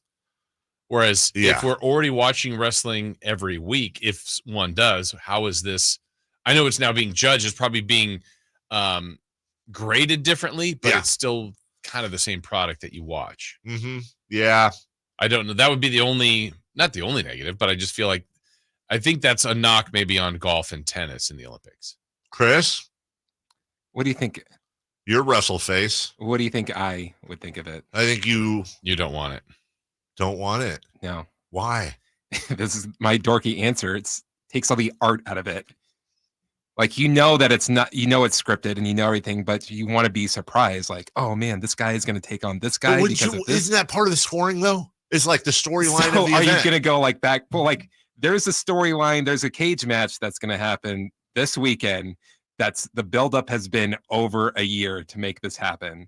So are you going to go back a year and say like, oh, and we're going to meet up at the Olympics? Yeah. Yeah. See you in Los Angeles in 28.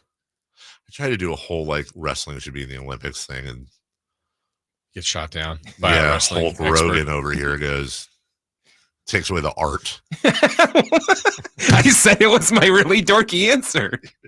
So it's okay then. I mean, come on, man.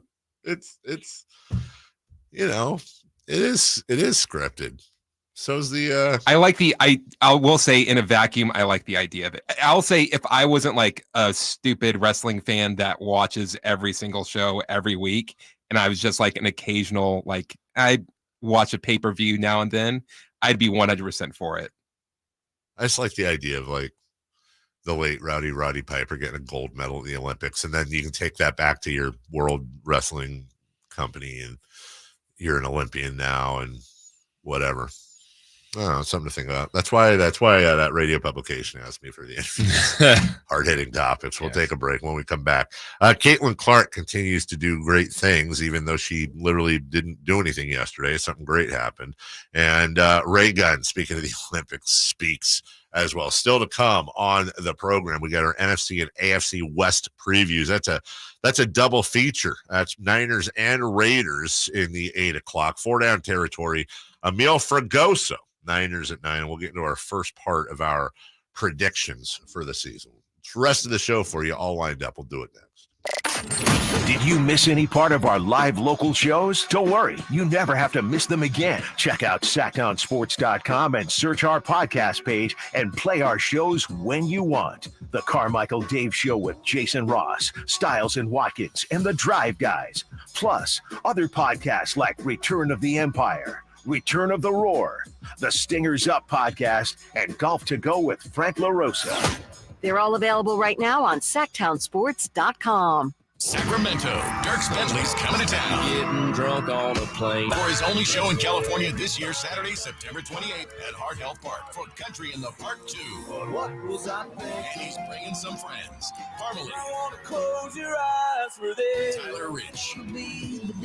Dasha. Did your boobs stop working? And more. Saturday, September 28th at Heart Health Park. Get your tickets today before they're sold out at CITPFest.com. Brought to you by the California Army National Guard and Red's Pizzeria and Tap House. I just don't like going to church, man. I don't like the people there. People at church have like coworker vibes. Ralph Barbosa, the super cool ass tour. Like some of them are cool, but most of them, you know, they're just being fake nice because they want that promotion. Like if those are the people that are going to be hanging out in heaven, I just go to hell. Saturday, September 7th, the venue at Thunder Valley. Get tickets now. For tickets, visit ThunderValleyResort.com. Don't miss the hilarious Ralph Barbosa live. Where do you go when you need someone to represent you? For me, you want someone that is local and that you can actually get to and talk with. There are plenty of big branded lawyers out there with the name, but you never get to talk to them. So go to SACLegalDefense.com and connect with the law offices of Jonathan Gonzalez. He's local, he'll represent you, and he'll have your back. Whether it's expungements, wrongful termination, when you're in a spot when you need legal help, call the law offices of Jonathan Gonzalez at 916-304-9187. Get your tickets for the Marysville Stampede September 14th and 15th at MarysvilleStampede.com.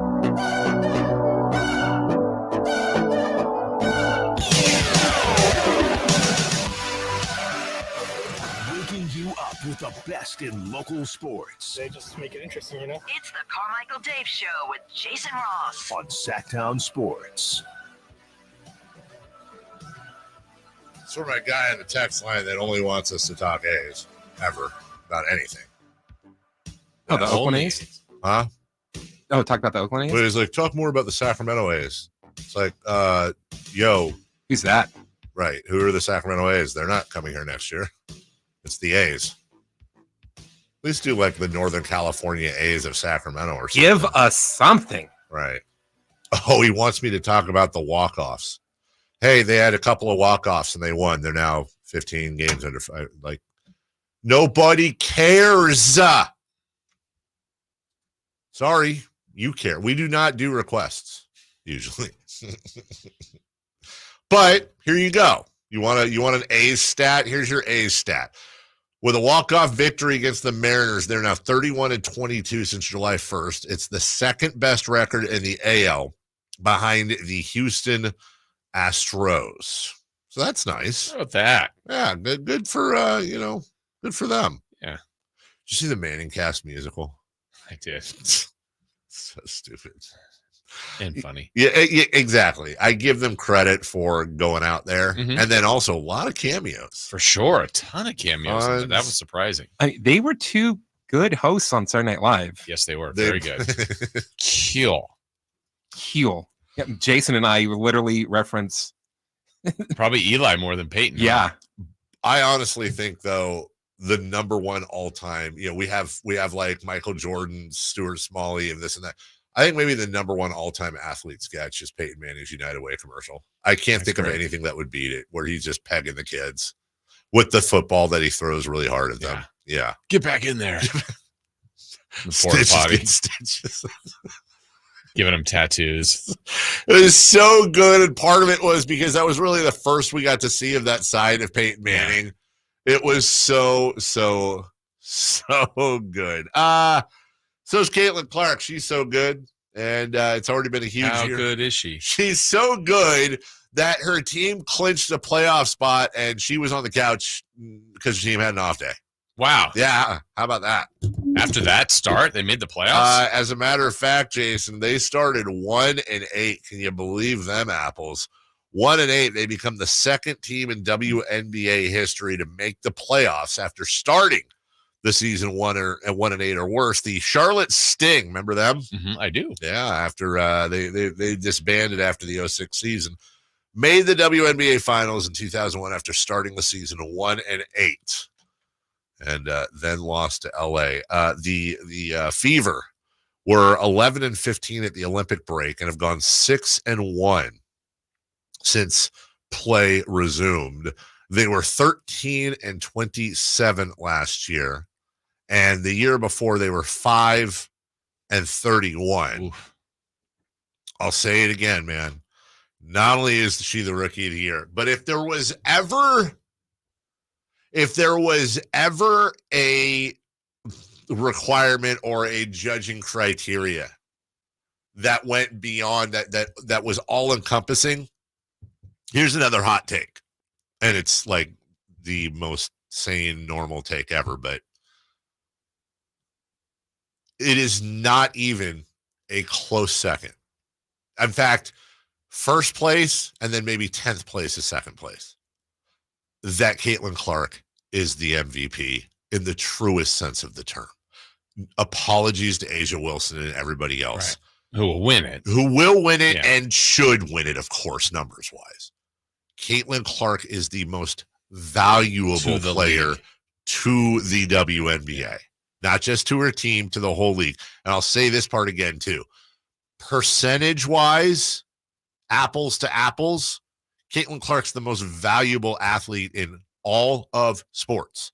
Literally, take a sport, take your favorite player or the one you think is, remove them, and look at the net loss to that sport based on whatever. Remove Caitlin Clark from the WNBA and say goodbye to and I won't say all the gains because they were already growing, and I don't want to disrespect that, but nobody has added more value to their. By the way, also, Lionel Messi, Miami, nope. Caitlin Clark, more valuable. Not dollar to dollar, of course, but percentage to percentage, franchise values, attendance. Yeah. They haven't even gotten to the next TV deal. Right. The growth scale with her is just out of whack, right? It's the league was growing, like to your point, in general, but this is a scale that I don't think anybody was prepared for or could see coming entirely. Like, look, her spark on college basketball was noted. Right. But what she's done for the WNBA and for specifically that franchise, but all the franchises, is staggering. It's ridiculous. It's really something to see. And there's very few examples of this in sports history, but there are. Like Tiger Woods to golf. Golf was already established, more established than the WNBA, more full of money than the WNBA, but then Tiger comes along and just takes it to a different level. We talked about Michael and Magic and Larry Bird saving the NBA off a tape delay, and then Michael Jordan taking the torch there. I mean, the closest I can come up with, at least in modern times, might be the McGuire-Sosa home run derby they had after the strike. Sure. It's a little apples and oranges there. But look, good for her. Good for her, and good for the league, man. Yeah, for sure. Francis Tiafoe is in the semifinals. Jason, does the U.S. Open, and obviously this is a subjective question, but does the U.S. Open need an American to spark more interest? Yeah, I'm going to say yeah. Yeah. I know last year, for example, I've told you before, I don't watch tennis all the time, but I do like the Grand Slams. And if they're on and there's something compelling to me, I will watch it. Last year, one of the great stories was Coco Gauff. It's an American. She's trying to chase down her first championship. That was a lot of fun. It got a lot of people's attention. Well, if you've got 2 Americans in the semis, you're going to have 1 American male in the final. I do think personally that makes it more interesting. I think so. I mean, and whether that's right or wrong, but look, there's exceptions. If you if there's an incredibly like, for example, if Roger Federer entered the tournament, was in the semifinals, even though I'm so in. If Nadal and Djokovic were, I'm in. Doesn't have to be that way, but I think it's the quickest shortcut. Yeah, because I mean the 2 favorites for the men are out, but if it was Alcaraz and Djokovic, yeah, I would have watched that final, but it's not. So now what else? Right. There's a chance you're not watching it all. Well, you put an American in there. Yeah, intrigued. Yeah, 100%. We'll take a break when we come back. Oh, I don't have anything. I left this open. Talk amongst yourselves. We're going to debut Tell the Truth Monday. Yeah, on Wednesday. I got some audio to clean up for you guys as well. Your texts at 916-339-1140. 1-800-920-1140 is the phone number. Hello to everybody in the YouTube. Please hit the thumbs up. Mike wants to know, how do I stream all Kings games this season? Well, if you're in market, get YouTube TV or another provider. They're all on.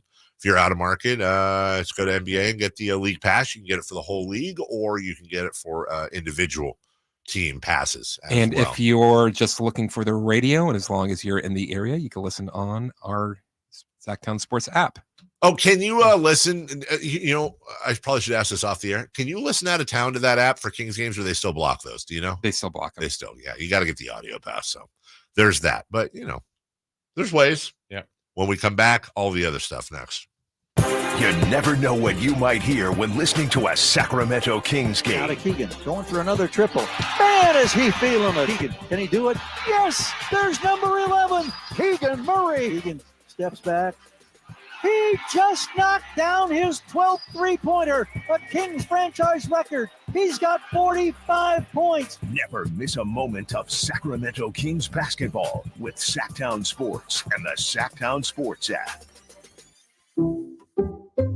Some people just know safe drivers save more with Allstate.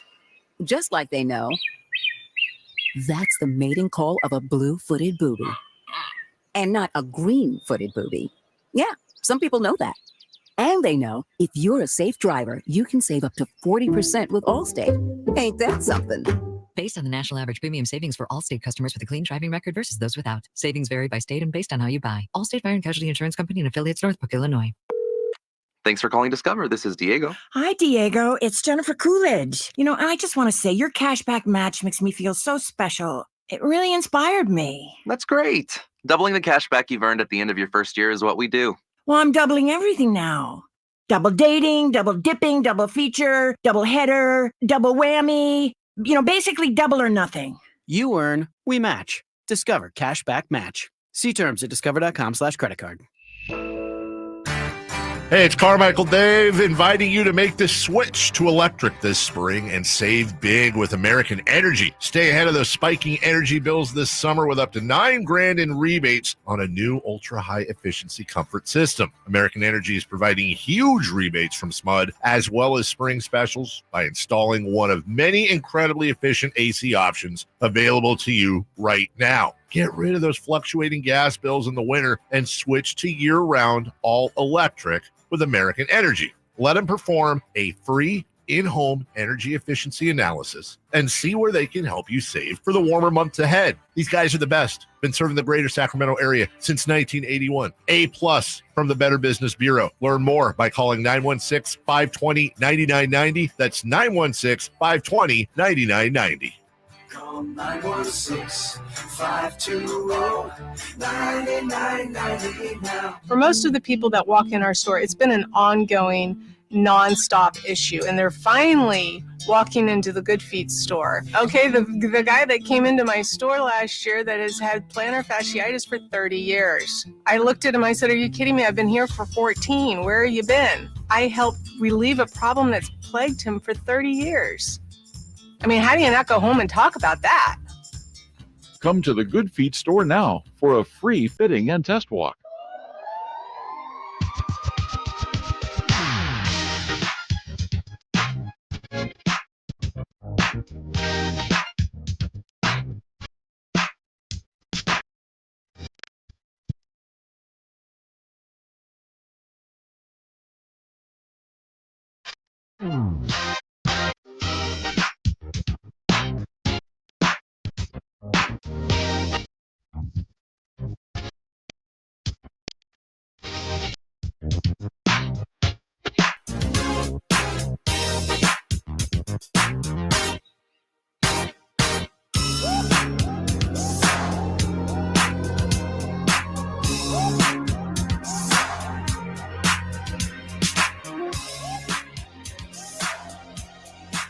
The only place in the morning to get your sports fix. Live and local. The Carmichael Dave Show with Jason Ross.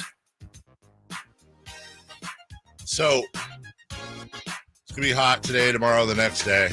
Woo! I heard a weather person. I wasn't watching. I was listening on our content partner, KCRA Channel 3. Shout out. Hooah. Say that this summer was hotter than last summer. Okay. Is it just me, or does that not seem right? Like, wasn't it? It doesn't seem right? No, I feel like last summer, wasn't it like over 100 degrees for like 20 something? And I get that summer's a long time, but I don't know. I just feel like last summer was hot. Not that the summer wasn't hot. Didn't we have like 22 consecutive days of 100 degrees or some crap like that? I don't remember it ever being 104 in September. That's stupid. Summer lasts till the second week of October. We all know that now. But Jason. Yeah. You and I were driving. It was either sunrise or sunset. I think it was sunset. We had just arrived in Phoenix, Arizona. And I made a comment about Phoenix and what I think of it. Yeah. That I can't repeat on the air.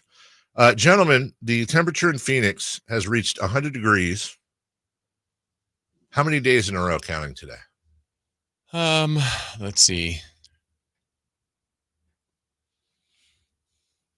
I'm going to say they're at 88. Counting today, 101. Well, Price is Right rules. Chris loses, but that's not what we play, so he's almost exactly correct. Today is the 100th consecutive day of 100 or above. I thought yesterday was the 100th day. Well, let me see here. Shut up, Chris. You saw it online. This is well, that was my what's hot. Oh, was it really? I sometimes I'll like tweets for the show the next day, and then I have a whole. Part of me is actually kind of glad you can't see likes on Twitter anymore, because I use it as a. I know they have a bookmark function, but I use it as the bookmark. I do the function. same thing, and I don't like, there's some tweets I will like. And it's almost 100% for the show, so that I can you believe this idiot said this? Right, exactly. And then I'm glad that people can be like, "Oh, Dave liked this." But then here's the problem with that. Then the person whose tweet got liked, they see it, and then they could screenshot it and say, "Hey, he liked this." Anyways, that breaks the record, guys, of 78 days in a row. Smashed the record. Not burnt it up. Which is, if you go back a month, that was also my what's hot. Smash. I mean, that is hell. Literally. It is. What if it's just 100? 101. It's not 100, not as bad as 112. Yeah, but Phoenix has probably had a lot of those 117s, 114s. If I had like 100 days of rain and yes, it's awful 50-degree weather, like I would take that 1,000 times over. 1,000 times not me over that. Look, I spend I go the last few years I go to Palm Springs for the Christmas New Year's break, and I love it down there. It's amazing. And by the way, as much as I hate Phoenix, when we go down for spring training, it's usually a really nice trip. I like in that part of the year, those places are great. You won't catch me anywhere. This is the nearest I get to Palm Springs in this chair now, or for 7 months out of the year. Like, no, but the payoff is, and that's why they have those snowbirds. I get it. When it's freezing cold everywhere else, and you go to Palm Springs or Phoenix, oh, it's great. We play golf every day. It's 78. But how people, and Phoenix is a growing, bustling, huge metropolis. How do you do that for 7 months out of the year? How do you deal? A lot of AC. Right? I think that's why they lost their hockey team. Right? Dear goodness gracious. That's just, can you imagine being, our good friends in American Energy? Like, they should open a venue.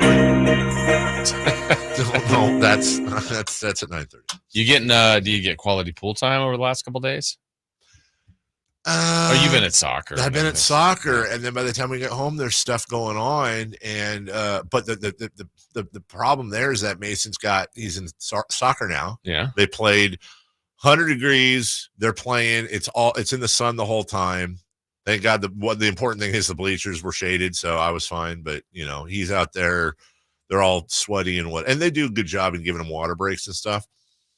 But also the field, like, look, no offense. I'm just glad not every school has money, and different schools, like my kid's school they don't even have a soccer field. They have to borrow somebody else's. But this was not a soccer field. This was it wasn't even mowed, right? Or it had been mowed like 2 weeks ago. So like the poor goalies are trying to catch, and it's bumbling along dry grass. So it's like you just have to heave it and get it anywhere. Giant dirt patches. So, anyways, but then today they're doing, it's preseason for basketball too.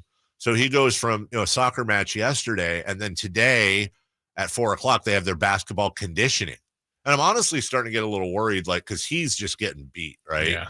It's like, isn't soccer the conditioning? That's what I'm saying. Like, I'm never that guy. I'm never that parent, but I'm not going to lie. The thought occurred to me where I want to, almost talk, because my son won't say anything. He does not advocate for himself, and go to the coach and be like, is there any way, like, can he I don't know if he can take the day off, or maybe no days off, sit out some, I don't want to, he would never want to be separated from the team in anything. He would do everything, but your body at some point, even for a 15-year-old kid, is going to tell you, dude, you're doing a little too much right now. So anyways, that's what I mean. At our schools, that's what it was. If you're on the soccer team, you have to do the conditioning because you're running good. That's all the time. I mean, and he's in great shape. Like, whatever.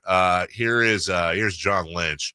When asked about Ricky Pearsall and the season this year. Can you address how Ricky is physically right now?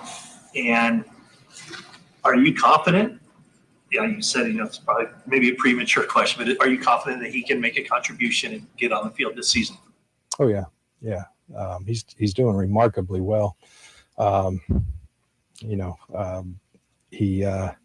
It's kind of uncharted territory. It's not every day you deal with something like this, but we just felt ultimately, probably if it was just this scenario, he hadn't had the other shoulder and all that. It was just a lot for him to work through. If you just were looking at it physically, I thought too much to ask, and I relied on our medical experts. They felt too much to ask to come back within the next 4 weeks. But so we made that decision to at least give him that time. But he's doing remarkably. He's so much better today than he was yesterday. Really, really miraculous. Didn't touch organs. Didn't feels like all the nerve stuff is good. I mean, it's pretty remarkable. Did the bullet strike a rib, or what kind of damage did it do? No, it didn't. It was through and through is kind of how they describe it. And, like I said, multiple people down there said this is about as good as outcome as you could have in this situation. So. That was our own Matt Barrows. That was Matt, yeah, who appeared on video with us yesterday, and will for the remainder of the season. I don't know if the video thing's going to happen. Maybe not. He'll be traveling sometimes, but Imagine the reception Pearsall's going to get when he comes on the field the first time. That's cool. truly. I mean, it is one of those things where when they say miracle, you're like, yeah, that's what it was. It was absolutely a miracle. Here's Brandon Ayuk. He's feeling ready and refreshed and like $1 million or like $130 million. Sorry, they include the questions. You can't hear them.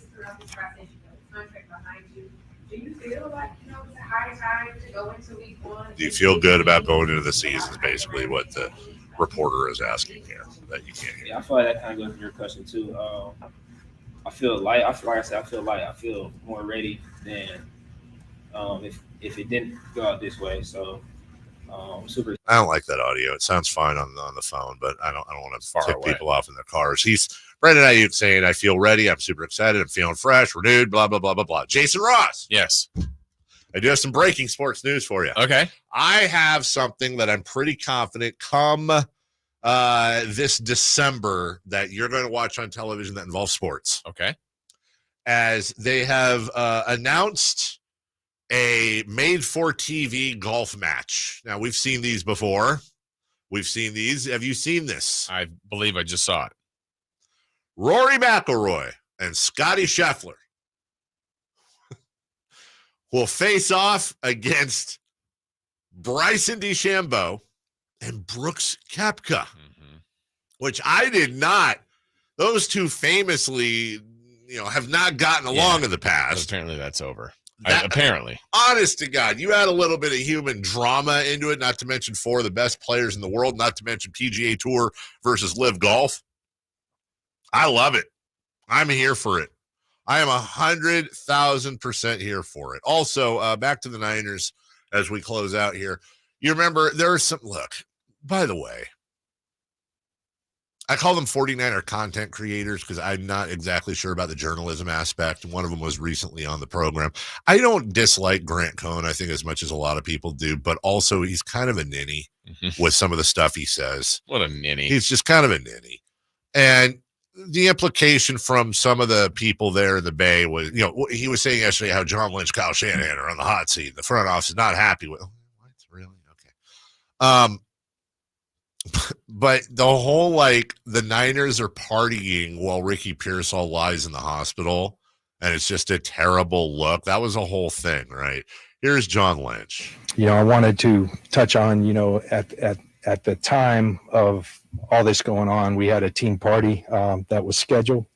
When I got to the hospital and visited with Ricky, it was one of the first things he said, Mr. Lynch, what's going on? I would really like everyone to go to that party. And I'd also like to talk to some of my teammates. I said, Ricky, you take care of yourself. But, kind of a cool moment. We were able to pipe Ricky into the party, and he FaceTimed the entire group. And that show of love and respect was a real special moment for our team.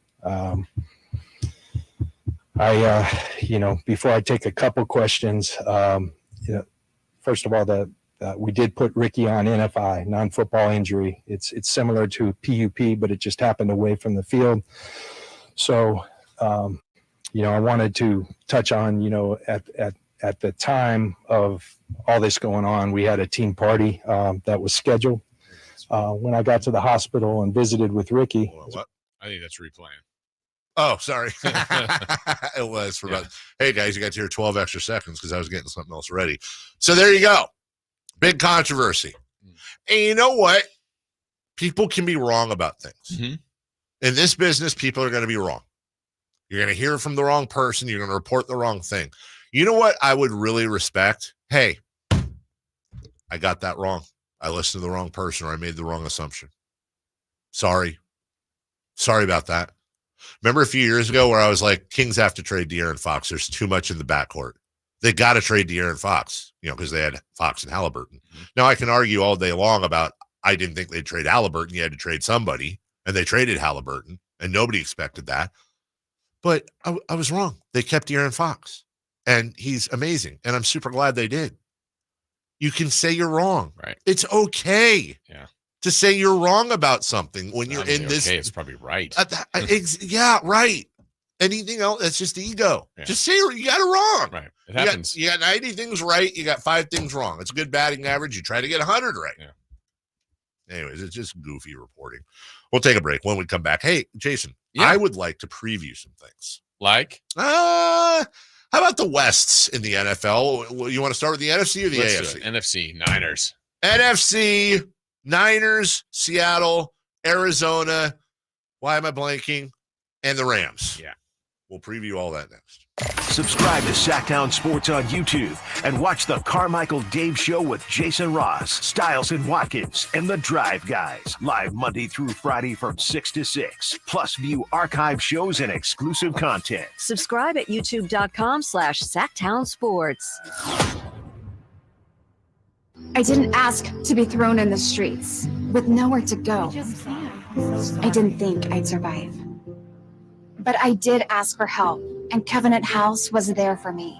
1 in 10 young adults will experience a form of homelessness this year. For these kids who didn't ask to be put in this unthinkable situation, Covenant House is there. Covenant House helped me break the cycle of homelessness in my family. They gave me the love that I needed. Over 2,000 young people will sleep safely in a Covenant House bed tonight. When youth who are experiencing homelessness have a hot meal, a safe place to sleep, medical care, and love, they can overcome heartbreaking challenges and have a brighter future. They just really genuinely just wanted to help me succeed, and I'm succeeding. I'm a speaker, I'm an author. Covenant House really helped me and really helped mold me into the woman I am today. If you or someone you love is asking for help, go to safeplacetosleep.org today. A new Honda? Nice. Well, it was like this. It was a super hot day, so we all stopped for some ice cream. When bam, the AC went out. My dad started sweating and was all, man, I stink. And my brother was like, I hate this car. And my mom was all, I'm dying in here. Then I said, it's time to call Stockton Honda. Then Dad was like, honey, you're right. I knew you were my favorite. And just like that, Stockton Honda to the rescue. It's Capital Casino, Sacramento's #1 poker room. And guess what? Primetime football is back. Capital Casino is giving away $500 per game in high hand bonuses for every Sunday, Monday, and Thursday night primetime game.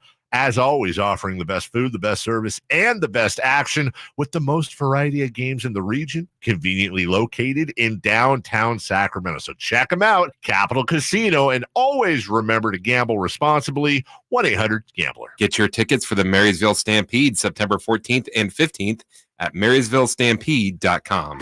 From the Power Business Technology Toshiba Studios. KHTKAM Sacramento. KYMX HD2 Sacramento. Sacramento's official home for the San Francisco 49ers. Touchdown! San Francisco! Sacktown Sports. The Carmichael Dave Show. He's on the microphone when he's not on the microphone. He's playing a song, and when he's not playing a song, he's on the microphone. And then boom, with Jason Ross. No, he didn't. Yes, he did. Call or text at 916-339-1140. It's the Carmichael Dave Show with Jason Ross on Sacktown Sports. Hey, remember when Doug Williams won the Super Bowl and but so many people were like, oh my gosh, the black quarterback won the Super Bowl. That's weird. I thought black people couldn't play quarterback. 15 quarterbacks of color will start in the NFL this year. That is a record. Wow. How about that? But I'm old enough, barely to remember Doug Williams and the then Washington. You barely remember? Yeah, I don't have like a crazy strong memory. I barely remember just being at my grandma's house. You barelier remember than me, and then I probably barelier remember than Jason. Yeah. You know. You were there, right? Covering for the station? I was. Good time had by all. By the way, new tradition here at Sacktown Sports, your home of the Kings, and also this.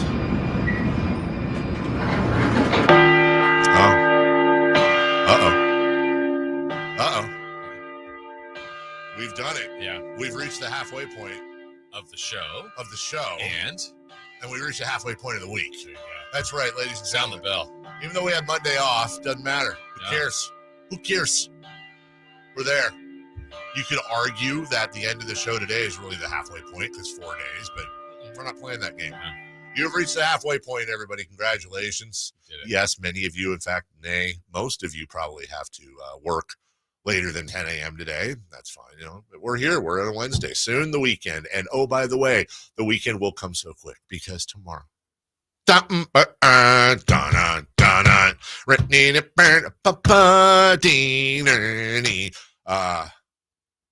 I don't know what that means. I just felt like singing. Oh, the NFL. The NFL. That halfway point. Hopefully, we will be having a special person announcing our halfway point. Oh, really? Are you up to something, Christopher Lodge? I am. Oh, I love it when you're up to something usually, but sometimes not. Yeah.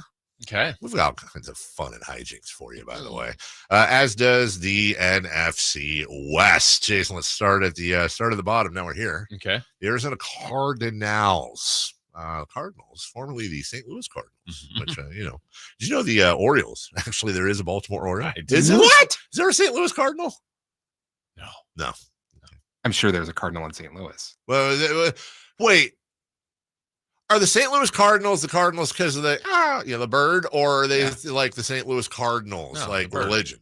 Oh, okay. Oh, So they have birds on there. Yeah. No, I get it, but what are you going to have? Like a priest with a football? Yeah. Padres do. Do they? Yeah. The Friar. Oh, yeah. That'd be a fun mascot. Just a priest rolling around in beating the freeze guy. Oh, okay. What's his name? The Freeze? I think, is it Mr. Freeze? I think so. Okay. Anyways. No, I think he's the Freeze. The Freeze. Enough of priest mascots. Kyler Murray is, he seems to be the pick du jour for the big bounce back season. Makes sense. I mean, talk about a former number one pick, former Oakland Athletic. Did you know that? Yeah. James Conner. See, I think he's actually going to be around until his mother Sarah reunites with him in the future in one of the Terminator movies. I'm old enough to remember when he was on the Steelers, coming out of nowhere. And then you got the phenom Michael. I'm looking at Michael Wilson, the other wide receiver. Marvin Harrison Jr. I love Budda Baker on defense. They've got some pieces. I'm not buying the Cardinals. Again, as always, all statements are made as if everybody's going to be healthy all year. Right. Things can change with injuries. I don't think I buy the Cardinals getting out of the basement. Well, in a division that has the Niners and the Rams, who both made the playoffs a year ago, and Seattle generally is a problem and never is like a team that's is super easy to beat. It just feels like right now Arizona's coming from the lowest spot. Doesn't mean they can't get better. That they're just in for a tough year, I think, based on what else is in that division. So then let's get to the Seattle Seahawks. First time without Pete Carroll. Their post-Carroll era, if you will. But again, some pieces. And this is a team that kind of the whole Geno Smith thing a couple years ago, where everybody was very, very surprised at that, and they should have been. I actually very much like Kenneth Walker III. Yeah, I do too. As a running back. They've got a couple of pieces they've had for a while in Metcalf and Lockett, and JSN, their wide receiver, Jackson Smith. Right? Well done. Yeah, thank you. And Noah Fant coming over from the Broncos in that Russ Wilson trade. I don't have an issue with the offense. And the calling card is the defense for Seattle. Here's the thing. Seattle has used these draft picks, and I think they've used them well. They're rebuilding that defense and putting some real young guns on there. I don't think, look, spoiler alert, I think the Niners are going to win the NFC West. I do think Seattle's going to finish second, though. Really? I do. I think Seattle is going to. I think that defense is actually going to surprise a lot of people this year. I think that Seattle defense has some serious. It reminds me a little bit of when the Lions started out with Aiden Hutchinson and kind of moved accordingly.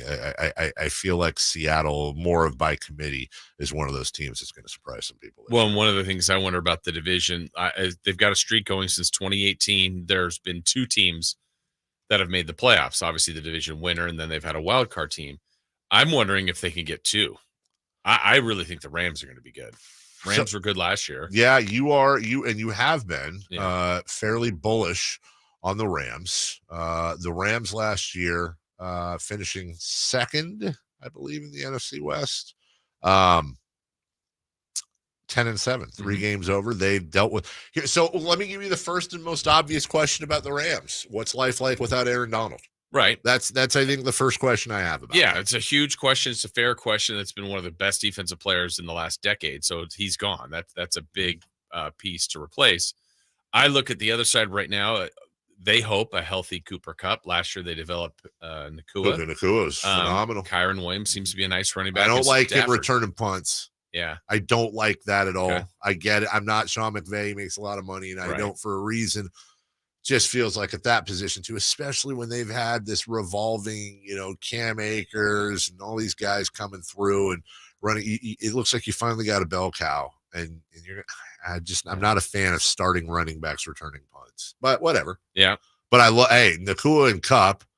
I actually am fine with Colby Parkinson at tight end. That could be, and then Matthew Stafford, future Hall of Famer, a guy that's just going to put up a ton of numbers. My question is their defense more than their offense. I don't, again, barring injury, as we get to the 49ers, I just don't see a legit challenger. I think maybe you might get a wild card out of the NFC West.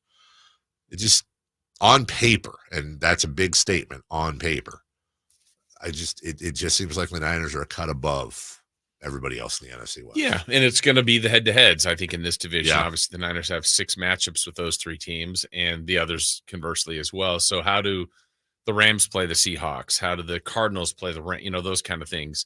And there was a time where everybody kind of, when the Niners had trouble with Seattle, the Rams couldn't beat the Niners. It felt like the Cardinals had ownership over the Seahawks. It's just kind of everybody would beat each other a little bit in that division. But it's a good division. It's solid all the way through. I think the Niners are the favorite, should be the favorite. And again, kind of your first caveat, assuming everybody stays healthy, I do think there's 3 teams that have a chance to make the postseason from that division in the Rams, the Seahawks, and the Niners. Well, you know what? I don't think that's. I think it's not that crazy. No, I don't think that's that crazy at all. But to have 3, I don't think 4. I mean, it can be done. 4 would be the max, obviously, but right. I don't think that happens. Yeah, I don't. And I would say this. I don't necessarily disagree with your statement. I think it relies obviously a lot more on what other divisions do. Yeah, because the North might say the same thing. That's right. I will say if this. Everything went right for them. I think there's a chance that you could have 3. I think there's a relatively, not probability, but a decent chance that you could have 3 teams over 500 in the NFC West. Yeah. But it is a good. Yeah. How about the QBs? Because that's what makes it go. That would be my pause on Seattle. Geno Smith's nice. He is, but I put him 4th in the QBs in the conference, in the division. The only struggle, if you're ranking him 1 to 4, how do you rank? Yeah, the only struggle I have there is Geno Smith versus Kyler Murray. I think Kyler Murray is clearly the more talented quarterback.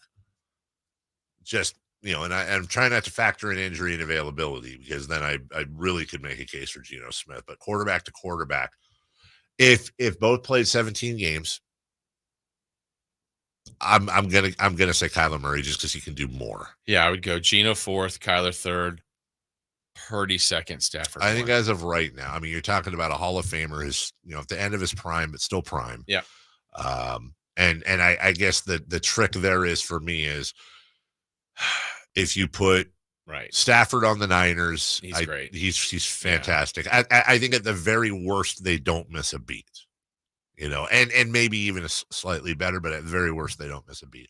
I think you put Brock Purdy on the Rams. It's fine. It's fine. Yeah. He's not going to be a disaster. Again, I don't buy the whole product of the system thing, but you're as good as the sum of your parts. Right. And I think that Stafford has spent a lot more time in his career making something out of nothing than Brock Purdy from all those Detroit years. Yeah. I think mentally at this point. But come next year, if Purdy has a year this year like he did last year, we're probably having a different conversation. Not that I doubt him, he's just so damn young still and so new. We'll take a break. When we come back, the defending Super Bowl champions, the silver and black, the other team in LA nobody cares about, and Harbaugh and the Horsies. Yeah, and Harbaugh. There you go. Let's get to the AFC West now. The Sacramento Kings play here. He's got the triple. Sacramento takes the lead. Get your Kings fix all season long right here on your home of the Sacramento Kings, Sacktown Sports and SacktownSports.com. You might wonder, John Legend, how do you keep your voice sounding so legendary. Honey. And how do I keep my protection against COVID-19 up to date? With a COVID shot this season, designed for recent variants. You can get your COVID-19 shot when getting your flu shot if you're due for both, as recommended by the CDC. The fresher, the better. Ask your healthcare provider about getting this season's COVID-19 shot when getting your flu shot. Sponsored by Pfizer. Ooh, ma. What was that? That is business phone bliss with the Ooma Cloud phone system. It handles all our voice, video, and messaging needs. You sound very calm. I am. Ooma has everything I need to run my business more efficiently, like virtual receptionist, call routing, and video conferencing. And it starts at just $19.95 per month per user, plus taxes and fees. Ooma. Nice. Find your business comm at ooma.com/radio.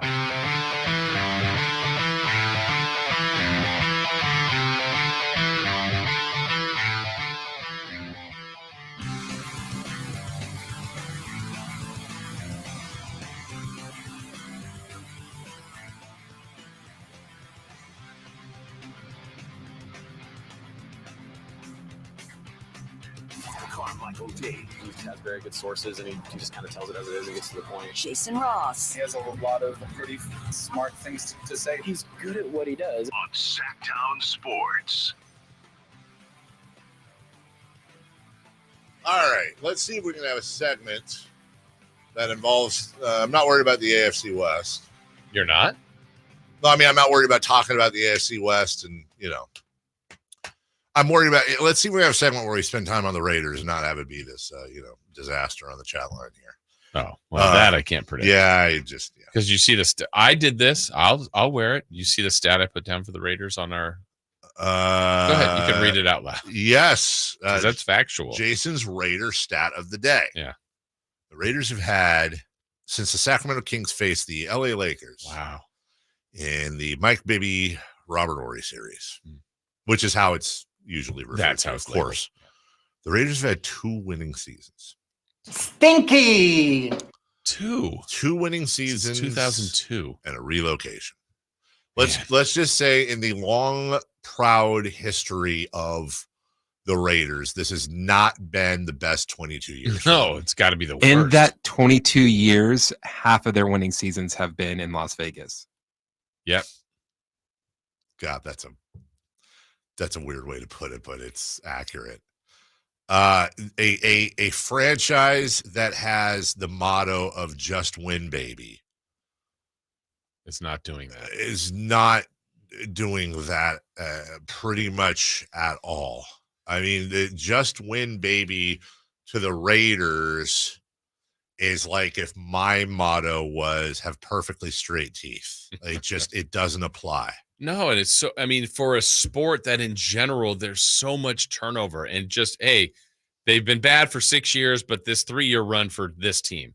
And then boom, they're bad again. Or what? It just people rotate and it goes through and people win a division out of nowhere. It just hasn't happened for them.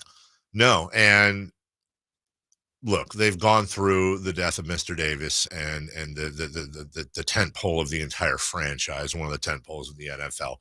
Mark Davis, although I think he did a wonderful job in the relocation with a lot of help from Jerry Jones. But either way, you can't fault him for that. But the bottom line is this. I think that relocation has really helped. I think the combination of the relocation and the fact that he's the son of Al Davis has really kind of shielded Mark from being one of just the worst owners in sports when it comes to your team. Like, as you very, very smartly pointed out, there is no sport in American sports that has more parity and more, hey, you're up 1 year, you're down the next, you're down 1 year, you're up the next than the NFL. Yeah. Every year, what's the stat? Every year for the last God knows how many years, at least 5 teams that didn't make the playoffs made it. Right. And there's at least one team, and I think last year was there 3 that finished last place and then hit first place. The Raiders just never do. And at some point, it's not bad luck. Yeah. It's not luck of the draw. Yeah, in their own division, let's take the Broncos. They have the second longest playoff drought right now. Yes. Well, they have Super Bowls before that.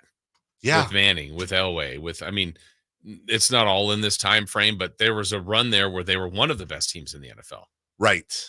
And so the Raiders, like if you're going through a down patch, you're like, okay, unfortunately that happens. You reload, boom. Now you're going to enjoy the next 7 years. Well, they just haven't had that. And it's probably difficult to do, and they've done it. And what really, look, I have fun with Raider fans all the time. But again, they're a tentpole franchise. The NFL's better when the Raiders are good. It just is. Yeah. And I would like to see them be better. I would like to see them win more and be relevant and be in the postseason.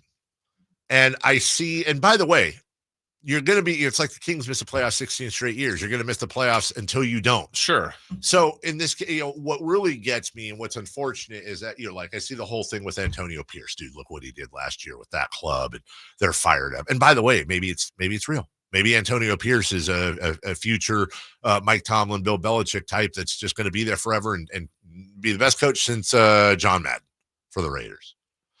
Odds are he's not. And it's going to be another below 500 year. And we've gone through this so many times, when Lane Kiffin came over. Oh my God. Oh, Hugh Jackson. Look at what the thing he did. Oh, Jack Del Rio. I mean, look, he did, where you get all John Gruden's back. I mean, well, that was kind of a different reason why that fell apart. But when you look at, and I thought they should have kept Rich Bisaccia. Now that was a situation where you had a guy that, again, a little bit like what their Raider fans are saying with Antonio Pierce this year, where Rich Bisaccia actually had the team behind him, had some good performances, give the guy a shot. They go with Josh McDaniels, who is an absolute disaster. Here's the bottom line. It's like the Cowboys, but worse. Say what you want about Jerry Jones. He generally keeps his teams above 500. Yeah. But he's so dumb about football that he's got a son in place. They have a ceiling. I would take Jerry Jones any day of the week as an owner over Mark Davis. And it's unfortunate because these guys own these teams and they have no self-awareness. Yeah. And what this has done with not only the Raiders being in this kind of spot for years, the Broncos just mentioned how they got the longest drought, second longest drought in football. And they're going through, a new quarterback this year. Chargers are introducing Coach Harbaugh, who I do think is going to have an impact for them. But David, it's 8 straight years of the Chiefs. How is this not 9 of winning that division? I think the Chiefs are as good, if not better, than a year ago. They're trying to be the first team to ever three-peat. That's going to be really difficult to do, but I think winning the division for a 9th straight year won't be that difficult for them. Oh, no. The caveat is always injury, but sure. There are two things that are the two most certain things in the AFC West is that the Chiefs will win the division and the Raiders will finish under 500. And I would put it in that order. The Chargers, they're a bit of the mystery. They really are. I don't know what the hell to do with the Chargers because I look at them and I go, okay, well, look, they got some pieces. They got Derwin James captaining that defense. I love him. Joey Bosa, obviously. Denzel Perryman is a stud. Ex-Raider Khalil Mack, who maybe is a little on the other side of the hill, but still studly. Asante Samuel Jr. They've got some great defensive pieces. I'm not a huge Gus Edwards as your full-time back, but I think J.K. Dobbins is going to steal a lot of that. They lose Keenan Allen. Lad McConkey is a guy that a lot of people look. Justin Herbert's going to make guys look good. Weirdly enough, I have more questions about the Chargers offense than defense. And I don't know how many times, I don't know if I've said that too many times going into a season, but They are a mystery. Yeah. And at some point, look, Herbert's got all the tools. He's got to start getting to that tier where he's carrying a team. Like he's been good. Yes. But he needs to become great. And I think he's got the ability to do that. It's just he hasn't done it yet. And then you have the Denver Broncos, who are probably the Carolina of the West. That may be your last place team. There's going to be moments. Bo Nix, a lot of people love Bo Nix. He's a rook. But you just go up and down that team. And look, there are some. Patrick Surtain's great. Just signed a nice. He's the highest paid corner in the league now. There are some pieces on the team. That's a bad team right now. Yeah. It's just a bad team. Yeah. I'll tell you this much. I'll take the Raider roster over the Broncos roster any day of the week. I would too. I mean, the Raiders still have. I kind of feel like with the Raiders, whether they want to do it or not. I mean, between Max Crosby and Devontae Adams, I mean, two of the best at their position now. They can move Adams if they want to at some point. I move them both. Yeah. I'm Tom Telesco. I come in, I move them both. Yeah. They're studs. And I know that Raider fan listening is like, dude, do not touch Max Crosby. I wouldn't move them both no matter what, but I'd be taking feelers. And if I'm getting a number of picks, if I'm getting some young. That's how you reboot. That's exactly, because this team is not, it's going, their literal ceiling is like 7 and 10. Mm-hmm. Like that's like best case 7, 8, 9. I'll stretch it to that. Okay. This is not a playoff. This is not a Super Bowl. This is none of that. Right. You gotta get picks. You gotta do it the right way. And God, you need a quarterback, dude. That's it. And that's what they're going to be doing in the offseason. I mean, barring something that just doesn't seem to be possible. I mean, I'm not rooting for Minshew or if O'Connell gets the opportunity later to fail,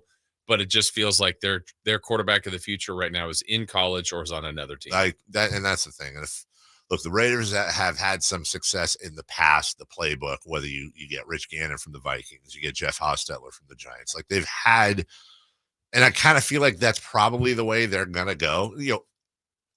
Kirk Cousins would have been great as a Raider. Yeah. Grab Fields. Do that. The whole job, like I get it. The guy that ran Justin Fields into the ground and was completely inept in Chicago last year is now their offensive coordinator, Luke Getsy. Right. Okay. And you can't bring Justin. I understand that too. I'd much rather have Justin Fields and a different offensive coordinator than Luke Getsy and Aiden O'Connell, Gardner Minshew, whatever, the poo-poo platter. I don't. That's what doesn't give me a ton of confidence in Tom Telesco out of the box. Exactly. You haven't done, and look, man. Somebody said on the text line, if the NFL is better when the Raiders are good, the NFL hasn't been good in a while. No, the NFL is phenomenal. They're just phenomenaler when the Raiders are good. That's my point. We'll take a break when we come back. Hey, how about some 4 down territory? Let's go over some stuff as far as best wide receivers and more on that. It's the yesterday was quarterback edition. Today's wide receiver edition. We'll be back after this. Trying to find out where to catch your favorite team's games? Are you a fan of the Kings, Niners, and the NFL? Well, Sacktown Sports has you covered. Touchdown! San Francisco! It's all on his shoulders. Fox rocks. He fires for the win. He's got the triple. Catch all your Kings, Niners, and NFL games all year long on Sacktown Sports and SacktownSports.com. Sacramento weather is brought to you by Bonnie. I'm Tamara Berg in the KCRA 3 Weather Center. Plan for another round of heat for this Wednesday forecast. Enjoy the morning with those temperatures in the 60s because by the afternoon, it's going to feel hotter out there. Temperatures in the range of 100 to 105. Get the latest forecast on the KCRA 3 News and the KCRA 3 app. It's been said an ounce of prevention is worth a pound of cure. And when it comes to a nice, cool summer, it's so true. Right now, get a complete air conditioner tune-up for just $59. Bonnie. Plumbing, sewer, electrical, heating, and air. Bonnie.com. Some restrictions apply. License 696-355. Why choose a Sleep Number smart bed? Can I make my side softer? Can I make my side firmer whenever I want? Can we sleep cooler? Sleep Number does that. Cools up to 8 times faster and lets you choose your ideal comfort on either side. 94% of Sleep Number smart sleepers report better sleep. J.D. Power ranks Sleep Number #1 in customer satisfaction with mattresses purchased in-store. And now, during our biggest sale of the year, save 50% on the Sleep Number limited edition smart bed. Limited time. For J.D. Power 2023 award information, visit jdpower.com/awards. To find a store near you, visit sleepnumber.com. Stop what you're doing, because right now, Kohl's is giving away millions in instant Kohl's Cash in stores for free. You heard that right. This weekend is their Kohl's Cash Ultimate Giveaway. Plus, get 3 days of deals in store and online. Yep, you definitely don't want to miss this. So hurry to Kohl's today, before it's too late. Kohl's Cash Giveaway valid in store only, redeemable only that day. Some exclusions apply while supplies last. Ends September 8th. See store or Kohls.com for details. It's your boy Drapes, Kyle Draper from Mercedes-Benz of Stockton. I just love my new Mercedes-Benz EQS SUV. You know, I used to have a Tesla for a number of years, but it felt like I was sitting at the kids' table. When I got my Mercedes-Benz EQS SUV, I finally felt like I had made it. I was sitting at the adult table. If you don't believe me, go test drive one for yourself. As soon as you hop in, you'll notice the comfort, the luxury, just the overall feel. Make the short drive down I-5 to Mercedes-Benz of Stockton or go online anytime at mbofstockton.com. Sacramento, Dirk Bentley's coming to town. Getting drunk on a plane. For his only show in California this year, Saturday, September 28th at Heart Health Park for Country in the Park 2. What was I And he's bringing some friends. Parmalee. I want to close your eyes for this. Tyler Rich. Dasha. And more. Saturday, September 28th at Heart Health Park. Get your tickets today before they're sold out at CITPfest.com. Brought to you by the California Army National Guard and Red's Pizzeria and Tap House. I just don't like going to church, man. I don't like the people there. People at church have like coworker vibes. Ralph Barbosa, the super cool ass tour. Like some of them are cool, but most of them, you know, they're just being fake nice because they want that promotion. Like if those are the people that are going to be hanging out in heaven, I just go to hell. Saturday, September 7th, the venue at Thunder Valley. Get tickets now. For tickets, visit thundervalleyresort.com. Don't miss the hilarious Ralph Barbosa live. Hey, it's Carmichael Dave for American Energy Heating and Air with a question. Have you recently had a technician diagnose your HVAC system and you were a bit surprised at how much it cost? Or did something seem off about their quote? Because at American Energy, they take pride in giving you honest, straightforward solutions to get that system up and running. Have their qualified technicians come out and give you a free second opinion. It's free. You got nothing to lose but some dollars off of that original quote. They're making the uncomfortable comfortable. They've been doing it since 1981, serving the greater Sacramento area. A+ with the Better Business Bureau. That's why they keep having customers coming back for more and more and more. You can call them and set that appointment at 916-520-9990. That's 916-520-9990 or AmericanEnergyAir.com. Call 916-520-9990 now. I would end the day with sore feet, sore legs. The drugstore inserts that I was purchasing were really not very useful at all. I walked into the Good Feet store and the guy kind of grinned at me and said, I hear that a lot. I was living with chronic pain before going to the Good Feet store. Now I don't really have that problem. I'm able to do the things that I expect to be able to do, even at my advanced age.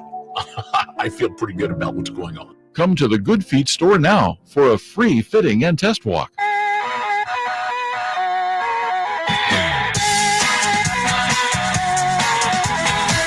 Carmichael Dave Show with Jason Ross. Call or text at 916-339-1140. On Sacktown Sports. Well, I'd say with Raider Talk, did pretty well in the YouTube chat. You know, there's a few, Raiders, and all, but nothing crazy. Okay. But the text line, all great except the one from the 916. The Raider hate is so real, as always. See you in February, haters. AP ran this division already. Is that implication that they'll see you in February, meaning like in the Super Bowl? I assume that's what that person's saying. Okay. Wait, is Vegas hosting the Super Bowl again? Okay, see, I'm the one that gets letters, but yes. And the thing is, it's easy to say that stuff. I get it, but I don't understand the delusion. I'll tell you what. I'll tell you what. Whoever you are, I won't even hold you to the Super Bowl, dude. Text back, and if you really feel that way, I would be happy to wager with you on the Raiders just making the playoffs. So January. Yes, we'll say that. Just making the playoffs. If you really feel that way. And the deal is this. I'll give you 5-1 odds. But you got to bet a minimum of $200 because it's got to hurt a little bit. I'll happily make that bet with you, sir or madam. Yeah. On the Raiders, just make, like, it's not hate. I said like 20 times, the NFL's better when the Raiders are good. It is. The silver and black and the autumn wind playing and the whole thing, and they go in, and, they're getting penalties and kicking ass. Those are the Raiders that we need. But we have not seen in a long time. We've seen twice in 22 years. It's not hate. It's truth. If you want the Raider echo chamber, go to silverandblackattack.org or whatever the podcast probably is, and you'll get it. All right, 4 down territory. Let's start it. Wide receiver edition. Starts right now. And by right now, I mean when Chris is ready. 4 down territory. Right now. At this point today, but at some point right now. At some point soon. Hey, 4 down territory. Wide receiver edition. Hey. Starts right now. All right. Okay. Christopher Lyde. Question un. Who is the best wide receiver in the NFC? Well, CeeDee Lamb was the best last year.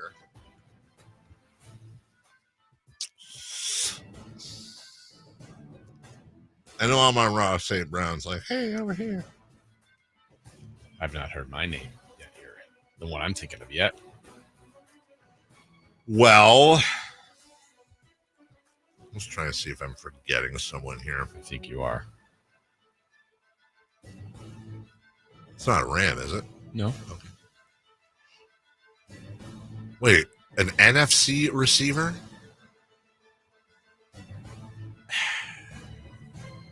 Big name am I forgetting? I would say, without knowing the name Jason's talking about, look, I got a default. He had such a wonderful year last year. It doesn't feel right to say this person, but I'm not gonna overthink it. I'm gonna say CeeDee Lamb. Okay. Yeah, I mean, there's nothing wrong with that. I want to know who you're thinking of. I'm thinking of a guy who doesn't probably have the same quarterback anymore, but Justin Jefferson's unreal. He is. I think, CeeDee Lamb's got a better QB, and that shouldn't penalize him. I think there's other guys that are better, but Jefferson's okay. So ridiculous. You wrote the questions. So let me go to. Is this like if I could draft for this season any wide receiver and put them on my favorite team, who would it be? Or is this who do I think is going to have the best year? Oh, you know what? I was just thinking if because we had the NFC wide receivers lined up. Yeah. And you're at the part I need a wide receiver. Okay. Who am I taking? Okay. All right. Okay. I agree with you on Justin Jefferson. Yeah. Those other guys had better seasons. I do. Yeah. No, I in that context, I do. I agree with you on Justin Jefferson. He's arguably the best receiver in the NFL. He's such a stud. And it's going to. Yeah, but statistically or fantasy wise, I mean, he'll be fine. He'll be fine. He just won't. He's not going to. Let's put it this way: trade Brandon Ayuk for Justin Jefferson, put him on the Niners, and see you later, Skater. Question D. Who is the best wide receiver in the AFC?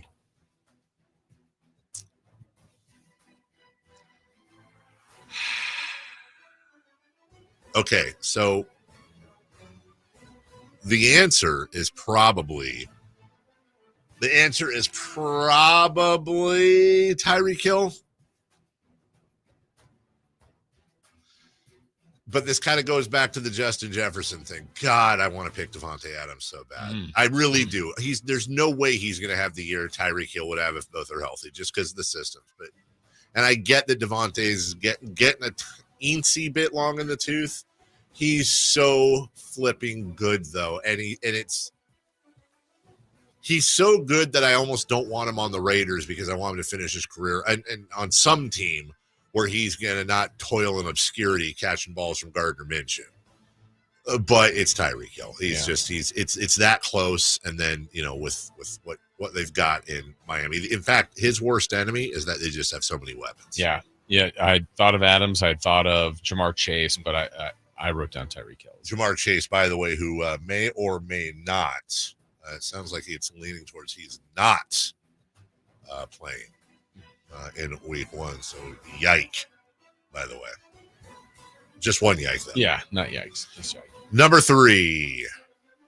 Who is the best wide receiver on the San Francisco 49ers? Well, I know who the toughest one is. Yeah. Shout out Ricky Pearsall. This is actually a really hard question. It is. It really is. Because I can make an argument for three people. I really can. I can make an argument. Look what Brandon Ayuk did. He is a true blue receiver. He is your threat. He is your guy. But wait a minute. But Deebo Samuel is a hybrid. And Deebo is not only going to catch the ball, but he's going to break some fools on the way to doing it. And also you can put him in the backfield. You can also make an argument that George Kittle is the best receiver in the sense of what he does for the club as well. But now I'm factoring in his blocking and all the other stuff. How about a fourth one? Juwan Jennings. No. Oh, I'm sorry. Christian McCaffrey. Yeah. No, you could. I mean, I think, and Papa's even said this on the show before. He's like, literally, I think if he just played receiver, he'd be great. I maybe I'm just being a little simplistic, but I feel like he would be by the way, this is really good, but he'd be like a better Wes Welker. Mm-hmm. Like he is 100% a slot guy to me. And that's great. Yeah. But I did not consider. No.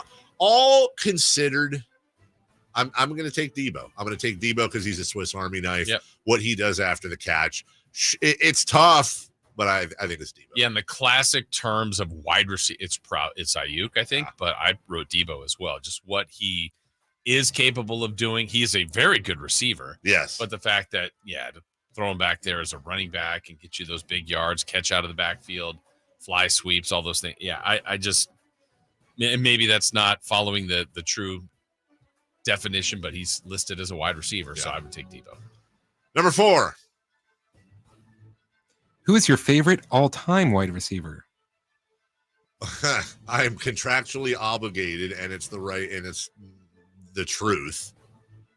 Can I amend the question because it's too easy? Like it's Jerry Rice. For you. For me, it's Jerry Rice, but I almost want to take him off the table. Okay. Because then it's like, okay, Jerry Rice next. Carmichael Dave. Who is your second favorite all-time wide receiver? Probably Randy Moss, dude. Randy Moss is just so good. He was so flipping good. Terrell Owens has an argument to me. And again, it's favorite. It's not best. But God, they've made up a verb. You got Moss. Yeah. He was such a stud. But yeah, it's Jerry Rice for me. Mine's going to be a weird answer because, it's not. I mean, Rice is incredible. Is the best, and I was a big fan of Tim Brown. Yeah, I just like Tim Brown a lot. Love Tim Brown. But it's a lot of this, like you form, like when you think of favorites, it's like we talk a lot about it when you're kind of just getting started. You like Will Clark for you, like love baseball. Absolutely. You love Will Clark. So as a kid growing up watching football, and the Chargers of all teams had Eric Coryell, but this guy John Jefferson, that every highlight I ever saw. It was always this diving catch. It was kind of like in tennis. I love Boris Becker. Yeah. He would dive for everything. There was something. And then when you're a kid, you're like, hey, John Jefferson, you like throw the ball to yourself. You pretend like you're diving everywhere. Yeah. I don't know. It just seemed like and maybe he had like 5 of them. Right. But in my mind, he had 7,000 of these diving catches. So he was kind of like your early eras, Odell Beckham Jr. a little bit. Like Beckham has some of the greatest catches ever. But then you go, he's a nice receiver. Yeah. But like to someone, they're like, I want to be Beckham. So, John Jefferson, not related to Justin Jefferson. I don't believe so. So I think John he wore goggles too. John, that actually makes him better, in my opinion. If you're wearing goggles, and I don't even know if you remember him. Do you even remember him? I don't. Yeah, I do not. I'm gonna find a highlight reel and see if this is even true in my head. John Jefferson is to Odell Beckham Jr. is to Jim Edmonds. Yeah, different sports. Yeah, same idea. Right. We'll take a break. When we come back. Who's hot, or in the cases we had before, Phoenix. What city is? Who's not? And you know what? Let's do it. Let's go streaking. Okay. We'll do that next. On Set. Our first year as the radio home of the San Francisco 49ers is one we will never forget. And Logan Ryan picks him up. Looks like they're playing man. Laporta's over there as well. It's 5 out. It's empty on 4th down. Goff back. Not going to get out to his right. Being chased. Throws. And it is incomplete. The 49ers take over on 4th down again. Congratulations to the 49ers on a terrific year. And thank you for so many wonderful memories. It's Capital Casino, Sacramento's #1 poker room. And guess what? Primetime football is back. Capital Casino is giving away $500 per game in high hand bonuses for every Sunday, Monday, and Thursday night primetime game. As always, offering the best food, the best service, and the best action with the most variety of games in the region, conveniently located in downtown Sacramento. So check them out, Capital Casino, and always remember to gamble responsibly. 1-800-GAMBLER. You guys got a new Honda? Well, it was like this. My mom was driving me to school when, bam, our car started smoking. My mom wasn't happy, so she called my dad and said, honey, if you value your life and our marriage, you'll take care of this now. So my dad calls up Stockton Honda and was like, can you get me approved for a new car and save my marriage? And they're all, sure, Mr. Jones, we do this every day. And just like that, Stockton Honda to the rescue. StocktonHonda.com. Experience a golf tournament as refined as you are. The Pro Court Championship at Silverado Resort, September 12th through the 15th. Be there as the best of Napa meets the best of the PGA Tour.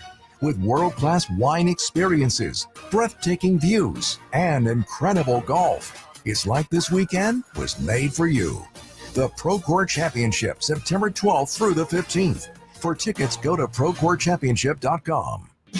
Only one radio program captures the excitement of hunting and fishing as it happens. The award-winning California Sportsman with Sepp Hendrickson. Only California Sportsman takes you where the action is. Live on the water, live in the blind, and live with the top pros and experts in outdoor sports. California Sportsman with Fishing Hall of Famer Sepp Hendrickson is your premier destination for all things outdoors. Sepp's Saturday Morning Outdoors. Ultimate Bass and California Sportsman, 5 a.m. to 8 a.m. Saturdays on Sacktown Sports 1140. What's hot and what's not. Brought to you by American Energy Heat and Air, making the uncomfortable comfortable. Head to AmericanEnergyAir.com to find out more. What's hot? Yeah, hot. Real hot. And what's not? It's not good. Brought to you by American Energy Heating and Air, Sacramento's complete heating and cooling company, and second opinion partner.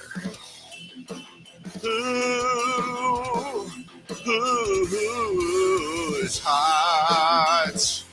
How's Schwarber? Schwarbs. The Schwarbinator. In the Phillies' 10-9 comeback win against the Blue Jays yesterday, he went 5 for 6 with a double, 3 home runs, and 6 RBIs. Good at baseball. Schwarber is in rare form. Only one other player in MLB history has had a game with 6 or more RBIs, got on base 5 or more times, 4 or more extra hits, 3 or more home runs, a leadoff home run, and a home run in the 9th or later. Have a day, Schwarb. The other time it happened When? was also Kyle Schwarber, who accomplished a feat last month against the Dodgers. It's so weird that they lead him off. It is so weird that they lead him off, but I guess it works. Yeah. Was driving back the 24 hours from Mason's soccer game yesterday, and I decided I'd get him on something, have a little fun with him. So I said, hey, buddy, if a team is 10-2, how many games over 500 are they? Oh, not this year. And he goes, 4. And I go, wait, no, if they're 10-2, how many games over 500 are they? He goes 4.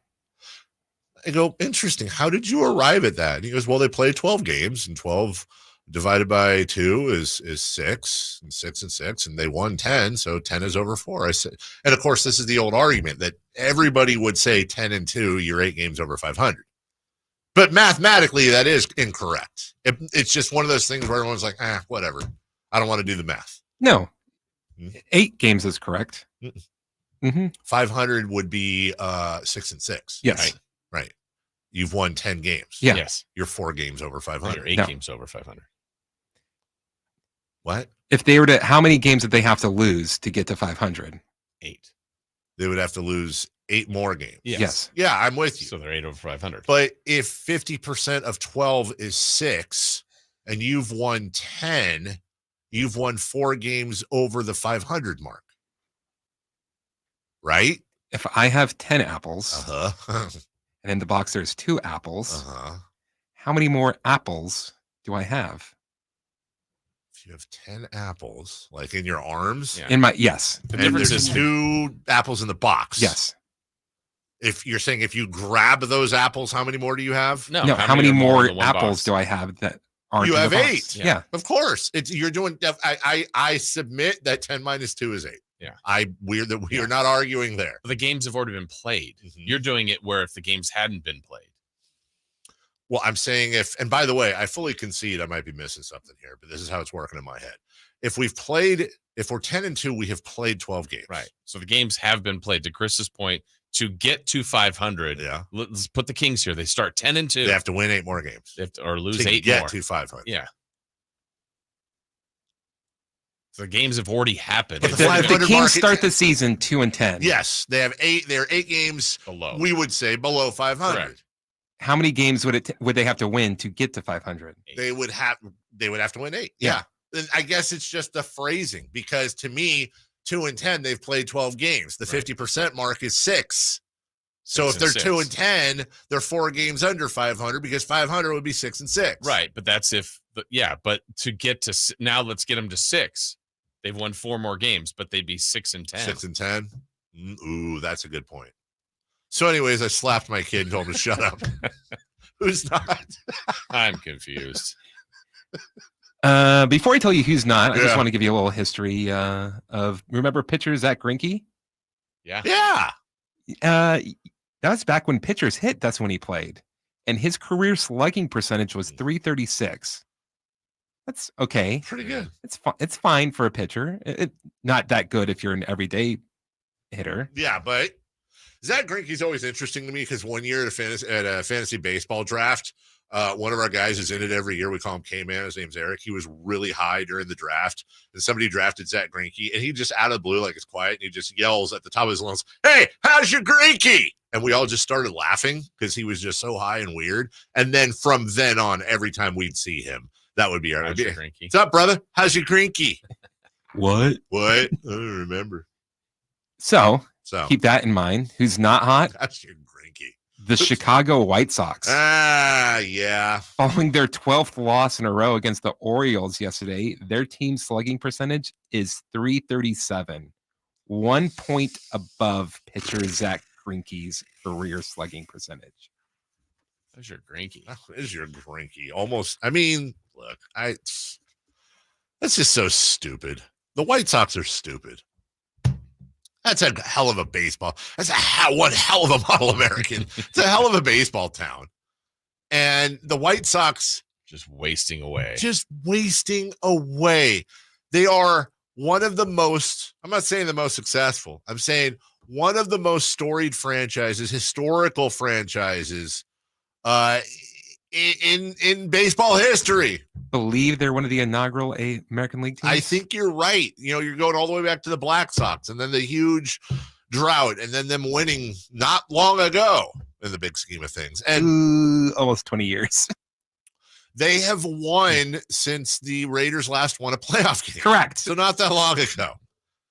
And you can make an argument that Jerry Reinsdorf is simultaneously one of the best and worst things. Well, he probably is the worst thing to ever happen to Chicago sports. Now, remember, he was the owner of the Bulls, and they had Michael Jordan. But again, like, what did Reinsdorf, the best thing Jerry Reinsdorf's ever done as an owner is shut up, like at times.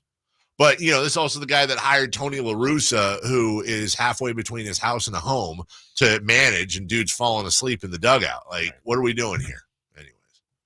Hopefully walking, by the way.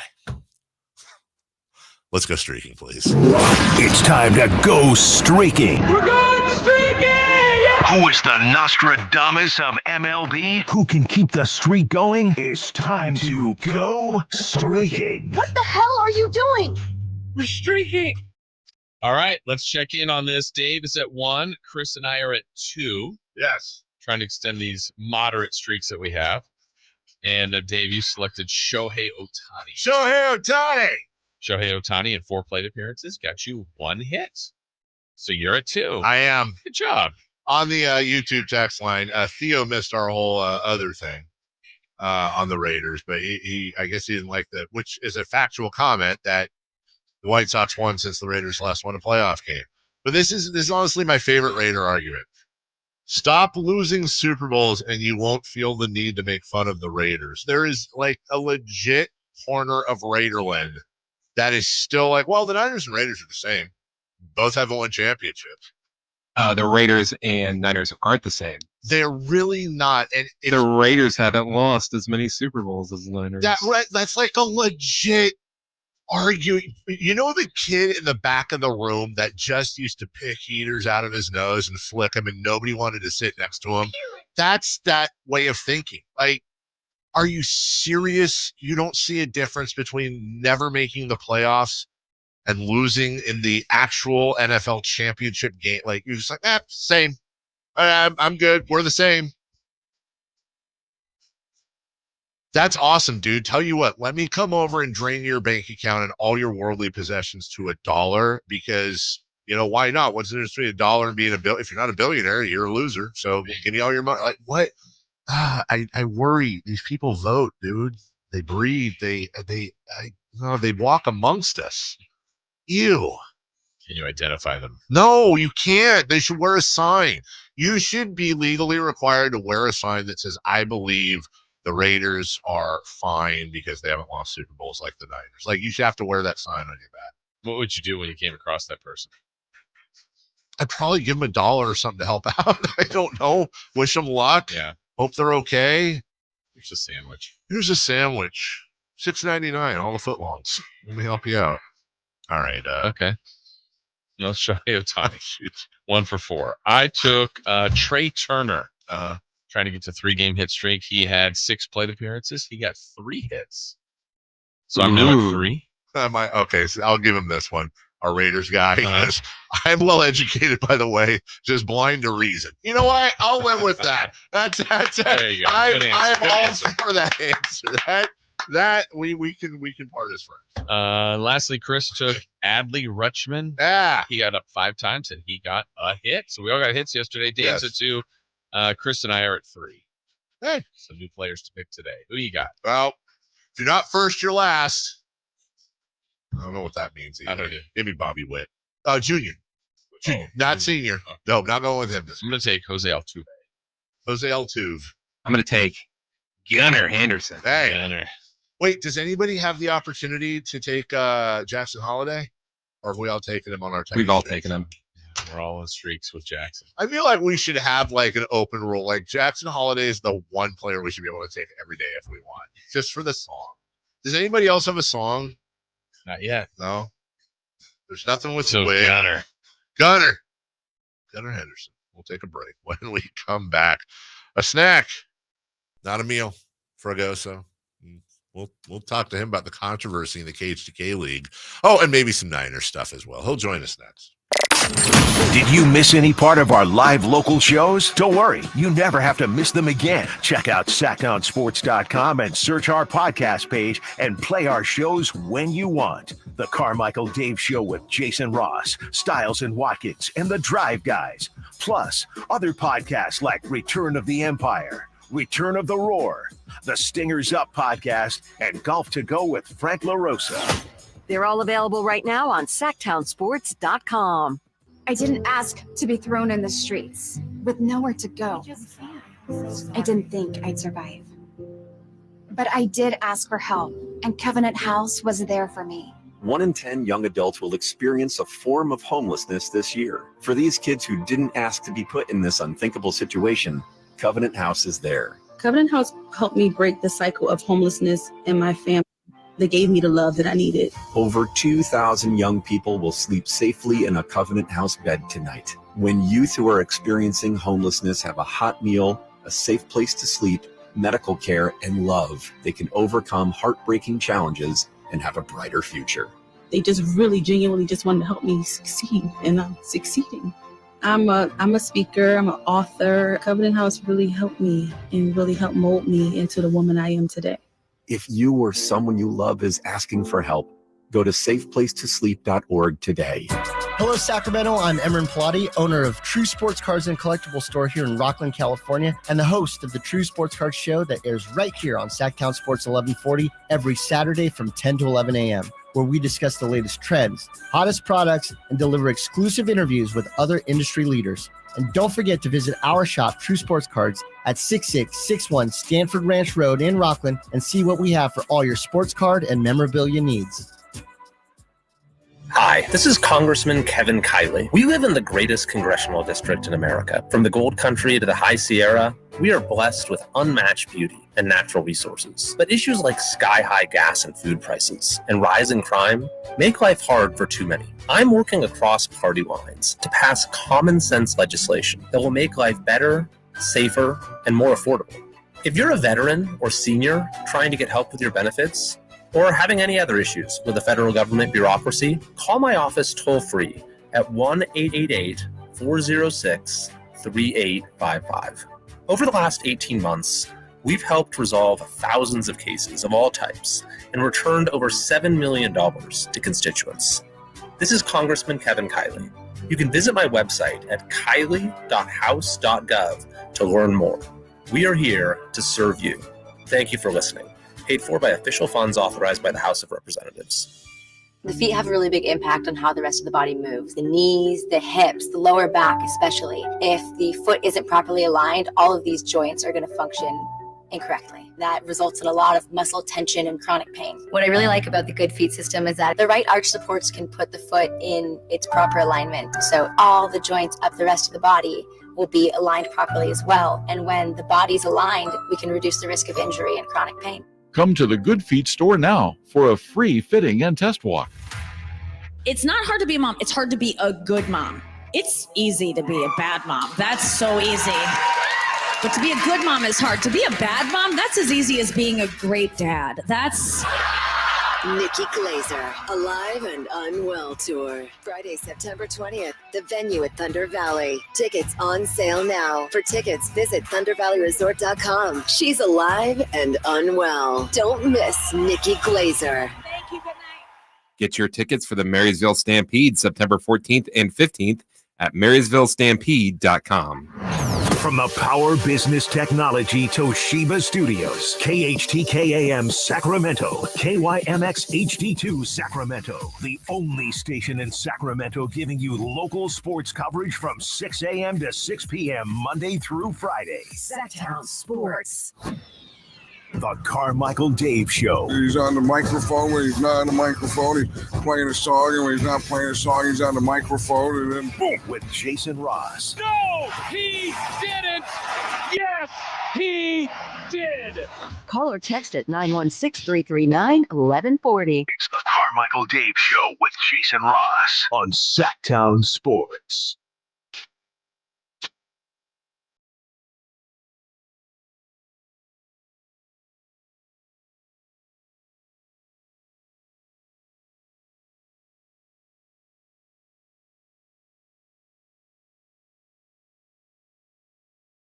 All right, Niners and 9. Joining us right now. I always say he's a meal, not a snack. Might have to demote him to a snack, though. Emil Fragoso, Sacktown Sports Insider, who will be a regular once again on this program as we get into Niners season. But let's start first with the controversy. Good morning, Emil. How are you? Good morning, boys. How are you guys doing? Good, great. By the way, we're grown men, but okay. Already starting out with controversy. So the KHTK Fantasy Football League went underway with their draft earlier. Hey, were week. you in that, Dave? Yeah, I'm literally like, I think we had like billion promotions or something. That's it. I'm not in it. That's fine. Emil, true or false? You had the number one pick in the draft. I knew this was going to come up. I did. And of course, once again, let me reset the interview because that's what the consultants say to do. We're talking to San Francisco 49ers insider Emil Fragoso on the program, who had the number one pick in the fantasy football draft. I don't know who he picked, but I am looking at a fantasy football cheat sheet where actually I've got 4 of them up. And all 4 say the number one pick in the draft consensus is a guy by the name of Christian McCaffrey, which weirdly enough plays for the 49ers. So our 49er insider has the number one pick in the draft. Yep. And who did you pick? Breece Hall. Was Breece Hall? Did that? I heard him say Breece Hall. I think he said. I did. Did he say Breece Hall? Breece Hall. No, did you is he a Niner? Is he? No. Oh. No. The Pearsall, who's been in the news, he's a 40. Maybe did you mean to take? Was that who you took? Or Breece Hall's a Jet? Mm-mm. Can you hear me? Okay. Yeah. No, I took Breece Hall with the New York Jets, number one overall. Now look, Breece Hall is probably consensus top 3 pick. It's not like Jamarcus Russell or something. but why not Christian McCaffrey?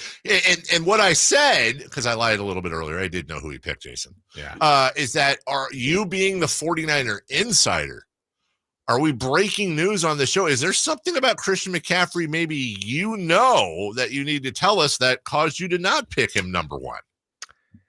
Currently, there is not. Christian McCaffrey returned to practice yesterday. Everything seems okay. However, he was out for a month with a calf strain in the preseason. It was more a precautionary thing. And considering the bill of health he has had since becoming a 49er, I felt that if there was a year to bet against him playing all 17 or 16 games, it would be this season. Additionally, fun fact, Breece Hall actually had more receptions than Christian McCaffrey last season for the New York Jets.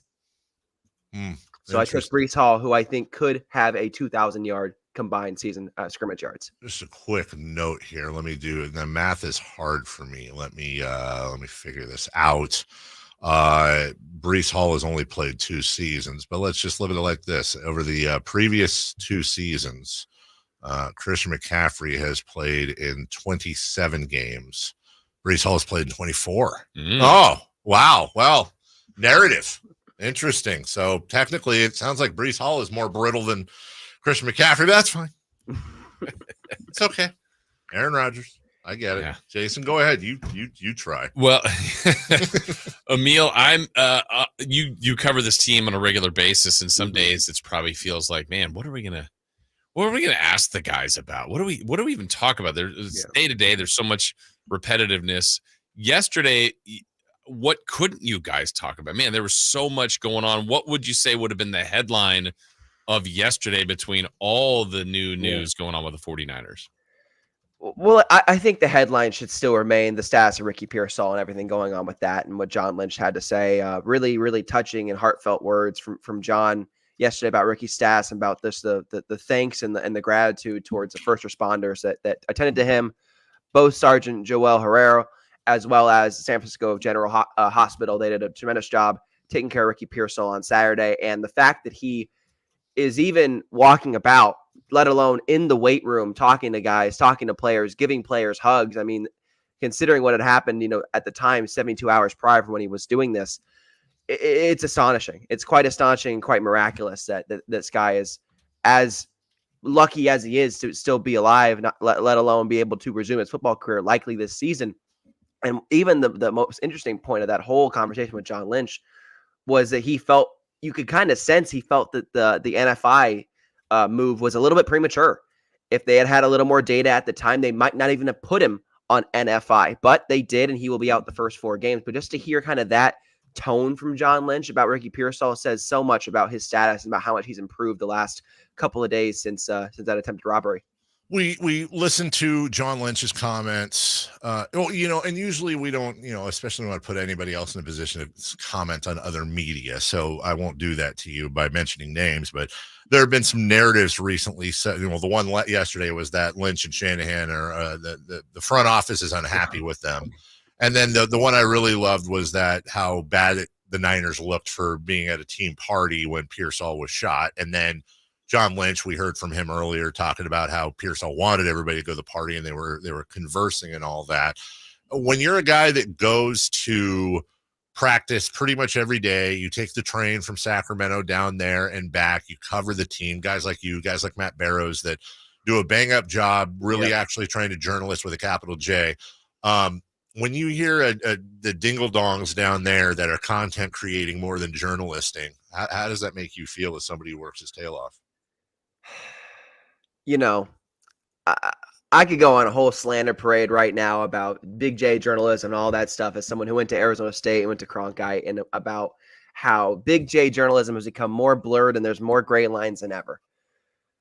But there's a difference between being a journalist and being a content creator. And unfortunately, some people in that media room are content creators, not journalists. I won't name names. We all know who we're talking about.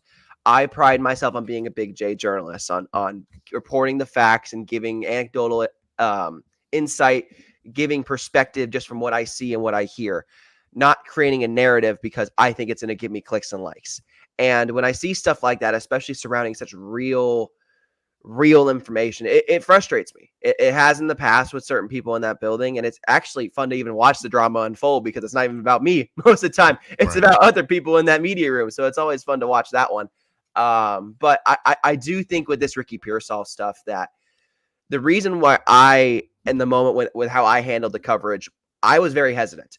It was a Saturday afternoon. I was at home. I had known that it was Labor Day weekend. I didn't want to cause a fuss if it wasn't real. So that's the first thing I did was make sure that all the reporters that came out were real. They were all credentialed news reporters. And once news reporters are on these stories, I usually feel pretty confident about that stuff. And so I ran with it. And so I wanted to handle this situation with the most care and all that stuff. And even at the time when it was announced that they were having a party that evening, I was like, and that's interesting. They're still going to go ahead with it. Well, we found out shortly afterwards that Ricky Pearsall wanted them to still go ahead of it and that they FaceTimed him at the party. Right. And once Debo put out that tweet that said, he's good, thank God, I said, okay, everything is going to be okay, it seems. Because once the players know, first and foremost, what's going on before the media, typically when there's tragedy like this. And so once I saw that tweet from Debo, I felt, okay, things are going to be okay. Ricky is most likely not in potential life-threatening situation. They are going to continue on with their stuff. And once they continued on with their activities that evening, I felt very confident that things had gone optimistic rather than pessimistic. Yeah, and it sounded like, from Lynch, like you said, very heartfelt what he said. We heard some clips earlier from Trent Williams, his brief interaction was with Ricky Pearsall way back when he was kind of around the Niners facility before. It feels like that was a lift up for everybody. What did it feel like, Emil, to have Trent Williams back? Did that kind of give the same kind of lift to the organization? Yeah, I mean, there was one man that was really happy, and that was Kyle Shanahan walking onto the field as we're walking off. He sees Trent walking by him out of the weight room and just kind of gives him a big old grin, just like, my guy's back. My left tackle's back. My protector's back for my quarterback. And you could just tell right away that things, while they're not perfect, there's no perfect situation for the Niners ever. This dragged out a lot longer than it should have. Both Brandon Ayuk and Trent Williams will kind of attest to that. These holdouts drug out way longer than they should have. Everything seems okay right now. And now that everyone is back in place, and for the majority, most people are healthy and happy in that building, the Niners can focus on football, which is week 1 against the New York Jets on Monday Night Football next week. And that's the main priority, because if the Niners, just like last season, with all the Brock Purdy controversy, with all the Trey Lance stuff and all the who's going to be QB1, is McCaffrey going to be the same guy? Is it going to be revenge this year? Once they start winning games, the narratives just fly out the window. And the only thing that matters is football and winning games. So the Niners can get off to a hot start again, which is very possible because their first 4 weeks are not too difficult per se. They should be able to erase all these narratives and just get back to playing football, which is what the Niners do best. Emil Fregoso, Niners Insider, joining us right here in your home of the Niners, Sacktown Sports. Emil, are the Niners the same, worse, or better than they were last year when they came up short against the Chiefs? And by the way, give me some context on whichever answer you give. Yeah. That's a tough question because that's a tough question because it's iron sharpening iron, right? They might have lost some players in other spots. Obviously, losing Eric Armstead, the defensive line, really hurt them. But getting Malik Collins back there is even better. I would say that the Niners are slightly better than they were last season in terms of their roster. This might be the most loaded roster, and I heard Matt Barrow say that yesterday too. This might be the most loaded roster the Niners have had under Kyle Shanahan and John Lynch. This team is 100% ready-made, built to be another Super Bowl contender this year. There's no ifs, ands, or buts about it. As long as, and this has remained the same since last season, and I said it last season, as long as the offensive line can hold up, this Niners team can go and win a Super Bowl this year. The offensive line was the reason they did not win a Super Bowl against the Kansas City Chiefs in February. Now with Dominic Poonie, their rookie right guard there, another year of Aaron Banks as a starter, Trent Williams back another year, Colt McKivitz another year at right tackle. Things look more optimistic. But we also know how things can turn quickly. The Philadelphia Eagles last year were 10-0 before they lost to the Jets. It completely cratered. Things can go sideways fast. And as long as the Niners can stay relatively healthy, knock on wood, they should be able to make another deep playoff run. That's Emil Fregoso, insider for us, San Francisco 49ers down there each and every day pretty much. And we'll cover and report to us all year long. Doing a great job. Thank you, Emil. We'll talk to you next week, buddy. Thanks, guys. Have a great one. Thank you. Care. ESPN Bet has their numbers out, by the way. Jason Ross, no surprise. The Chiefs are the favorites to win the Super Bowl, and over under of 11.5 on wins. They're plus 500, meaning you put $100 on them, they win the Super Bowl, you get 500. The 49ers, no surprise, right behind them at plus 600. They have the same exact over under win total at 11.5. Weirdly enough, though, are actually a higher favorite to win the conference, plus 265 or 260 for the Niners. The Chiefs at plus 325. The Ravens third. The Detroit Lions come in as the fourth highest favorite to win the Super Bowl. The Philadelphia Eagles at fifth, followed by the Bengals, the Texans, and the Bills. I find this actually kind of interesting, ladies and gentlemen. Good radio. The 16th most likely team to win the Super Bowl, according to ESPN Bet, tied with the Atlanta Falcons, ahead of the Chicago Bears and Chargers, and even Cleveland Browns, the Las Vegas Raiders. Wow. Now, just to caution everybody, this is based on, obviously, the Raiders get a lot of action every year because you got a lot of big fan base there, but interesting they were that high. Yeah. We'll take a break. When we come back, top five, bottom five. Who are Jason's and my top and bottom five? Before they even start. And we will keep this for memory, see how close we are at the end of the season. We'll do that when we come back. The only place you'll find Malik Monk is Sacktown Sports. Oh my, what an athletic move that time by Malik Monk. Hey Sacramento, it's Malik Monk and you're listening to the home of the Sacramento Kings, Sacktown Sports. Your local sports leader. At Fisher Investments, we may seem like other money managers, but we're different. Are you really that different than the rest of us? We are. As a fiduciary, we always focus on what's best for our clients. What services do you offer besides investing? We have a team of specialists in financial planning, estate planning, and more. Your clients rely on you for all that? Yes, we ensure clients receive unparalleled service at every step of the relationship. Okay, but you still sell commission-based products, right? No, because we believe that's a conflict of interest. We prioritize service over sales goals. So then how do your fees work? We have a simple and transparent fee that's a percentage of our clients' portfolios. So we do better when our clients do better. Wow, we're more different than I thought. At Fisher Investments, we're clearly different. Learn more at fisherinvestments.com. Investing in securities involves the risk of loss.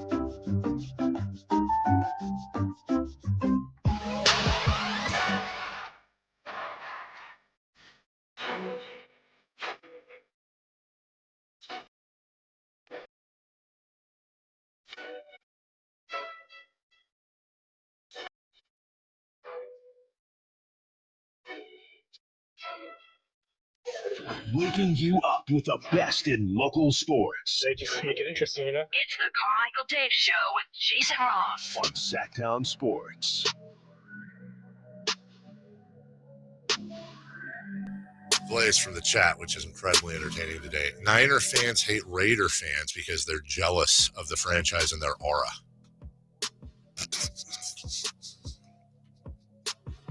That's what I'm saying, man. That's the delusional part. Like the whole "we're aware we suck, we're just here yelling." That's fine. I will say that the Raiders have one of the few sports teams. It feels like you're cool just because you are a fan of the There's team. no doubt. Like the jerseys, I love the whole outlaw, rebel, eye patch, black and stuff. Yeah, that's awesome. I'm good though. Like I'm good. I'd rather, just have the Montanas and Rices and 5 titles and, relevance, since people were born and are now able to legally drink. That's just me. Well, if the rest weren't haters, that's the thing. If you disagree, you're a hater. Haters rhymes with Raiders. By the way, that Tom Brady play, ref made the right call, obviously. We all know that. Now right? We all know that. Top 5. Do you want that was actually a very fun 30 for 30. Oh, it was a phenomenal 30 for 30. Love how Brady. I was like, it might have been. No, at one point he slips up and says, "So when I fumbled the ball," he's like, "What? What did you say?" Right. You want to go do? You want top or bottom, Jason? Bottom. Atta baby. Yeah. All right. Bottom 5 as always. Now we want to go one by one. We're gonna go each. Sure. 5. We'll go one by one. 28 to 32. My worst team in the NFL. This is tough. This was a. Are you doing the worst or your 5th worst? 5th worst. Yeah. Wait. Yeah. Yeah. Down to the worst. At number 5th worst. At 28. Speaking of the Las Vegas Raiders, I don't think they'll be the worst. I don't think they'll be in the bottom 4, but I think when it's all said and done, they'll be sniffing the bottom. Give me the Las Vegas Raiders. Okay. At 5th worst, at 28 going into the season, I have the Titans. Yeah, I remember them. They're in the conversation. Okay. Number 4. Well, I wrote Giants, but let me put the N in there. The New York Football Giants, the 4th worst team in football. Okay, I put the Minnesota Vikings. Oh, yeah, the whole Dalvin Cook's gone thing. Yeah, big storyline. Number 3, the Panthers of Carolina, and this was tough deciding which was the worst of these bottom 3. I'll put the Panthers 3rd just because alphabetically they're first. I have the New York Football Giants 30th. Yeah. 2nd worst team in the NFL this year. Give me the Denver Broncos. They're just not going to be great. I have the Carolina Panthers as the 2nd worst team. Somebody's saying, a longtime listener here, that Justin Jefferson's father is named John. Oh, okay. I don't know if that means whatever, but whatever. You had who was 2nd? Panthers. And I have the worst team in the NFL. We had the same one, I think. Yeah, post-Belichick era. Probably not off to a great start. There's just nothing really great about. Yeah, I don't know if tough they division, and what is their calling card going to be? I think it's going to be out of money on the calling card. It's they're not great, but you know what? Screw you, Boston. You've had enough. By the way, Justin Jefferson's father, John, played Division II college basketball. His brothers, Jordan and Ricky Jefferson, also played college ball at LSU. And Jefferson was the first NFL player to be added to Fortnite with the Gritty Dance. Wow. All right. That's a great segue into the top 5 best teams in the NFL. I know we're going to have, my guess is I'm going to put Jason over under. And regardless of order, you and I will have 4 of the same teams in the top 5. 4. I'm going to say under. Okay. At number 5, the Beefalo Bills. Okay. At number 5 for me, the Philadelphia Eagles. The Feagles. They are the number 1 honorable mention team for me. At number 4, the Detroit Lions. The Detroit Lions, by the way. I said it with an accent. 4. Are we serious? Yeah. Wow. At number 4, I have the Baltimore Ravens. Which is my number 3 team, the Baltimore Ravens. I'm very curious to see who your number 3 is. Number 3 is not in your top 5 for you. I have the Dallas Cowboys. I gotcha. Okay. All right. I can't hate it. I can't love it either. Am I correct in thinking we have the top 2 the same? Yeah. And I believe we also have them in the same order, by the way. I cannot in good conscience have the 49ers as the number 1 team, of course, until they beat the Chiefs or until they win it. The Chiefs aren't there. Number 1 Chiefs, number 2 49ers. And, this is because this is kind of where we did it this way. But like when you said Vegas over-unders, the Chiefs were 11.5. They won 11 last year. Yeah. So they were not middle of the road, but there were a lot of teams that had a better record. Sure. But to them, it's, get to the postseason and then see what you do. The Chiefs had that weird stretch. Remember, they lost to the Raiders. They had some weird losses. But that's something that we see in all dynastic teams. We've talked about it so many times. They go, whatever, fine, regular season. This is boring. Yeah. Just get us in the playoffs. We don't care. And then they get in the playoffs and they don't care. Right. They win. And it works really well until it stops working. Because when you think about it with the Chiefs, between Mahomes and Kelsey and Chris, their defender, Chris Jones. Thank you, Chris Jones, and a few others. They've basically played almost an entire extra season over the last 4 years. So yeah. And football ain't basketball or baseball, man. That mileage adds up. That mileage really does add up. Well, and you know what I do know? I know. Sorry. I need to quit learning the chat. Raider fans. Well, it's because you put the Raiders in the bottom. I did. They're not saying anything mean. It's just they're thinking 10 wins this year for the Raiders. Hey, you know what? Stranger things have happened. Fans should think that are fine to think that way. Yeah. Players, definitely. The Raiders should think they can win the Super Bowl. 17-0. Yeah, but I don't see that. Maybe. Yeah. Hey, you know what? Stranger things have. True. And I do know this, Jason. I do know one thing. Your top 5, my bottom 5, take them all 4, put them all together. There will be somebody neither of us picked in the top 5 and somebody neither of us picked in the bottom 5. For sure. Almost certainly that is the beauty of the NIFL. Yeah. It's the way the league has worked, and I think maybe tomorrow we'll do that exercise of, trying to pick the teams that made it last year that won't, kind of the 4 in, 4 out, or 6 in, 6 out, however we want to do it. I love exercise. Yeah. Big exercise guy, me. Yeah, you are. We'll take a break. When we come back, what to watch in this day in sports history before we get to crosstalk with Watkin. Yes. No style. No. Just walk in. He's here. He is here. He's ready. All right. We'll do that next. You never know what you might hear when listening to a Sacramento Kings game. Out of Keegan, going for another triple. Man, is he feeling it. Keegan, can he do it? Yes, there's number 11, Keegan Murray. Keegan steps back. He just knocked down his 12th three-pointer, a Kings franchise record. He's got 45 points. Never miss a moment of Sacramento Kings basketball with Sacktown Sports and the Sacktown Sports app.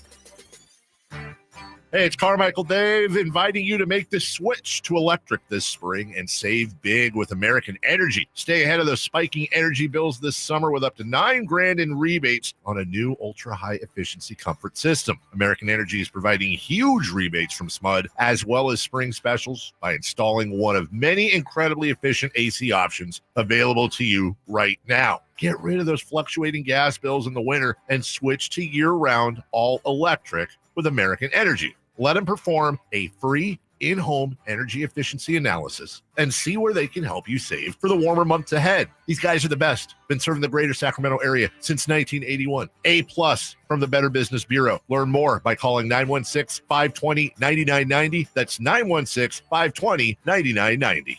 Call 916-520-9990 now. Golf to Go is brought to you by the Hagen Oaks Golf Super Shop. Here's Frank LaRosa. PGA.com Quick 9 asked readers to complete this sentence. Golf means more than a game. To me, it means, at number 9, the banter. People love the good-natured teasing that goes on. Number 8, it's hard to explain, but I don't want to be without it. Number 7, it's an obsession. I eat, drink, and sleep golf.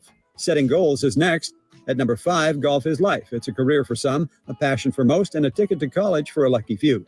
At 4 and 3, a place to relax and an escape.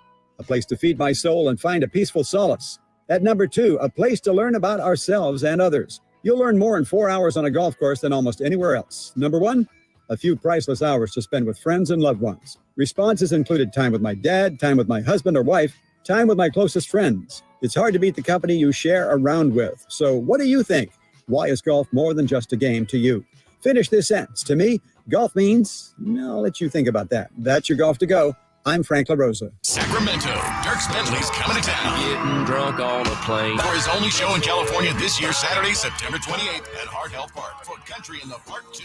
What was I thinking? And he's bringing some friends. Carmelie. I want to close your eyes for this. Tyler Rich. Dasha. Did your boobs stop working? And more. Saturday, September 28th at Heart Health Park. Get your tickets today before they're sold out at CITPFest.com. Brought to you by the California Army National Guard and Red's Pizzeria and Tap House. It's unforgiving. It starts with a nod the head, a lifetime in 8 seconds, known as rodeo. Pull. 90th Annual Marysville Stampede is coming to the Cotton Rosso Arena September 14th and 15th. If you want to see rodeo's best, you better better be there. It's a whole weekend of the best pro rodeo action for the whole family. Bareback, saddle bronc, bull riding, plus the Flying Cowboys BMX motorcycle show. It's just $25 for adults and $15 for kids 4 to 12. Don't you miss 1 second of the heart-pounding, ground-shaking, bucking, twisting rodeo action. Get your tickets at MarysvilleStampede.com. The 90th Annual Marysville Stampede, Saturday, September 14th at 5 p.m. and Sunday, September 15th at 3:30 p.m. at the Cotton Ross Arena in Marysville. Tickets are available now at MarysvilleStampede.com. Get your tickets for the Marysville Stampede September 14th and 15th at MarysvilleStampede.com.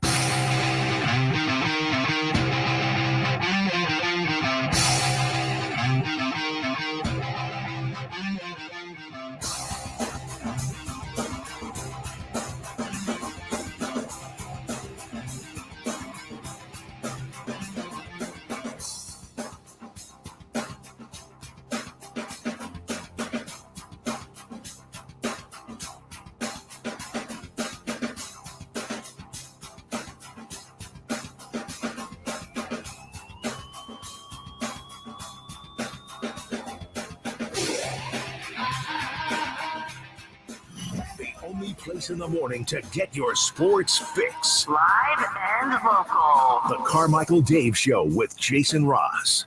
Counting down the minutes to Jelly Roll. That's right. Jelly Roll tonight. I'm excited for that report tomorrow. I think you're going to like him. Yeah, I totally do. I again, I don't know. No disrespect. I don't know a Jelly Roll song from a Jelly Roll, but from everything I've heard, he's a good guy. He's a good story, and people love him. I don't know that I've ever heard anybody be like, "Oh, I don't like that Jelly Roll." I don't like that Jelly Roll. Yeah, well, there you go. Now you've got one. Anyway, I had something for you and then I forgot.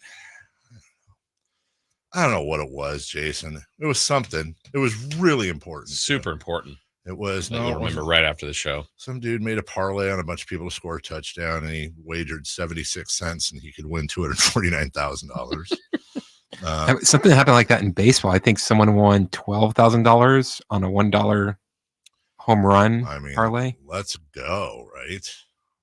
I hate that betting's not legal here. Just make it legal. Just make it legal. Like we have the lotto. That's different. You can bet stocks. That's different. So now I'm not like, I also acknowledge the dangers of betting all the time, 1-800-GAMBLER. Like, I get it, but like, my God, give me the freedom to lose money on things other than stocks, 401ks, the other thing I said earlier, I can't remember. Horse racing. Horse race. Yeah. Horse race. I can bet on the horsey. Yeah. But I can't bet on Justin Jefferson or Brock Purdy.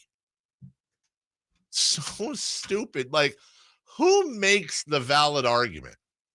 Look, I understand the money works, and I know that, like, really honestly, the main reason that gambling is not legal in California is the casinos, the Indian casinos specifically, who put a ton of money against that. I'd also add the horse racing element to that. The horse racing's in there too. They've got a bit of a conglomerate there, but it's the tribal casinos are like, no, sorry. But what about, can we just go halfway and just make sports betting legal? Like, forget the whole, like, okay, fine, don't let it in any casinos. You can't play, we can't go. And by the way, what the hell is it? Like, what? I think it's more of that. If it is allowed, then other people decide. How about we just let the Indian casinos take care of this? Fine. That's fine. If the money's the same, I don't care. And why is it? And here's the other thing I don't understand. I really don't understand any of this, dude.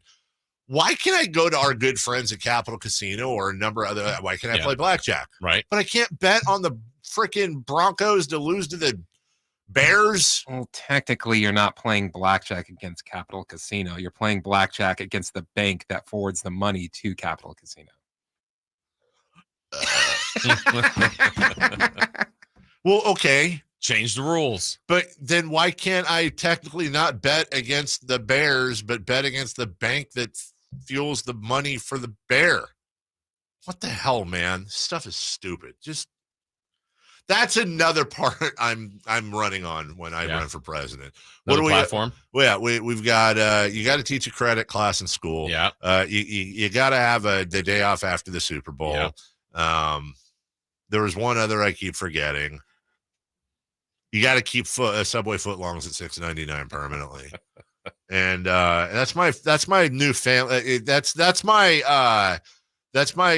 you know, it's the put Jason Ross first initiative. Also Sports Czar. Sport, yes. Fan union. Right. Fan union was another one you're big on. Yeah, fan union. You got my vote. Oh, that's what it was. Thank you. I knew if I wasted enough time for as long as I did, I knew I would find it Jason Ross. I want to quit. You know, I know it's not basketball time right now, right? But how would this sound in the Atlantic? Let's focus on the Atlantic Division in basketball. You got the Boston Celtics, the Brooklyn Nets, the New York Knicks, the Toronto Raptors, and the New Jersey 76ers. Huh? A Sixers spokesperson has gone on record. They're trying to get a new stadium.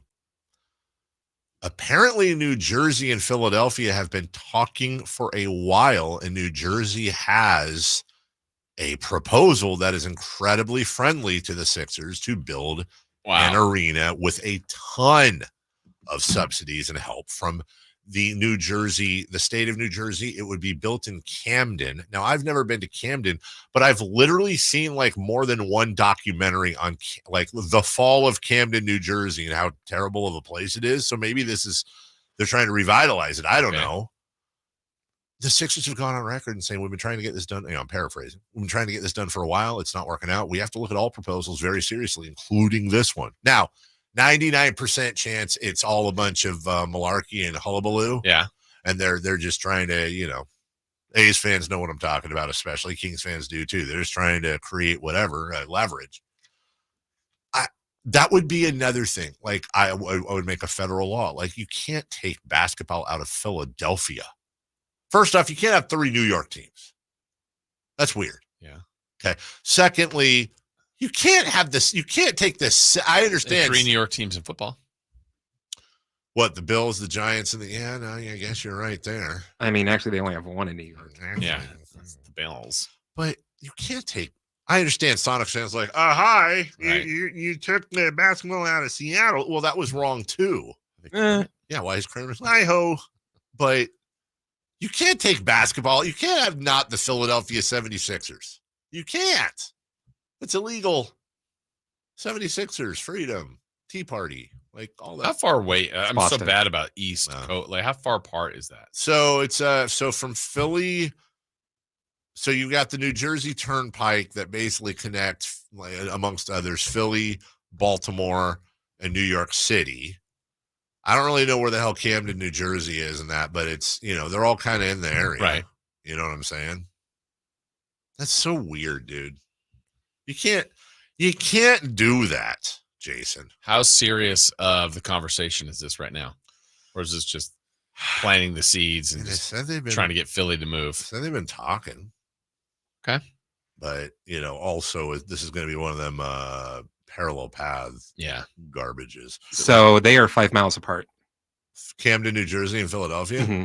5 miles? So my guess is... Okay, if they do that, I'm okay with it. And my guess is they'll still be called the Philadelphia 76ers. Yeah, if they do that, then who cares? Because like you said, New York... That would be hilarious against New Jersey, too, because you have 3 professional teams who claim another state. Oh, my God, you're so right. Now I want it to happen. Okay, you changed my mind. I am all for this Camden proposal. Everything is so weird there. Hey, it's Camden, New Jersey, but it's 5 miles from Philadelphia, Pennsylvania, which is, it's like other New Jerseys are like right over the river from New York City. Right. They're all weird and smushed. It's like how we say we're an hour from everything. Yeah. It's like they're 5 minutes from everything. We've got every team. They just don't claim our. That's what I don't like is when people say, oh, like with Sacramento, Sacramento can't have another MLS team. That's too many MLS teams in California. You've got like 6 right on top of each other on the East Coast. Right. They're all, it's like your English soccer. Like, dude, there's 900 teams in England And they're all basically, the whole country is between Sacramento and LA. And they're all just, like you said, they're on top of each other. Yeah. Me and Jason. Always just. What? Diamondbacks and Giants. Okay. Can't wait. Yeah, can't wait. I've actually set the DVR. I've set my TiVo for it. Do you have a TiVo or DVR? I have a DVR. I want it's YouTube TV. Yeah. Oh yeah. I don't do that anymore. It's I've like, got a TiVo. I can. Do you really? But it's like connected to the thing. It's like a Roku. Yeah. DVRs are great. Now, I remember when TiVo first came, I was like, oh, it's like a VCR, but yeah, I could not understand. Like, yeah, wait, it was live. How do you pause? How do you pause live TV? That's not possible. And What now kind it's of like, future is this? if I have to watch something that has commercials, I'm like, what are we in the Stone Ages? I don't want to watch commercial. Here's another Wegovy commercial with 900 warnings. Mariners, but they're dropping an average of 25 to 42 pounds. They sure are. Yeah. And apparently, I see this new study came out that it might prevent aging. Yeah, I mean, at some point, I'm gonna start snorting this stuff. Find the drawback, which I'm sure there will be. Please consult your doctor. Mariners at A's tonight. Game of the night. Far more entertaining. I think. Yeah. On this day in 1993. I think this is one of the more underrated things that has ever happened in sports. Yeah, it's not talked about enough. It's not. When we talk about it, it's like, oh, that's great. But we don't talk about it enough. What have I told you? That a guy with literally one arm threw a no-hitter in Major League Baseball.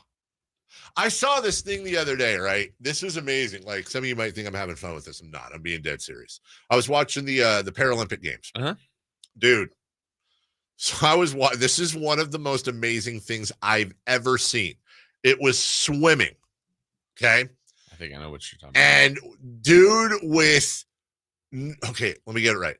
Dude with no arms who all he could do was kick. And while he's kicking, he's like moving his head so he can breathe. Didn't he look like he was on a boat? Yes, it looked like a propeller. Yeah, so crazy. And he's leading, and he's just flying.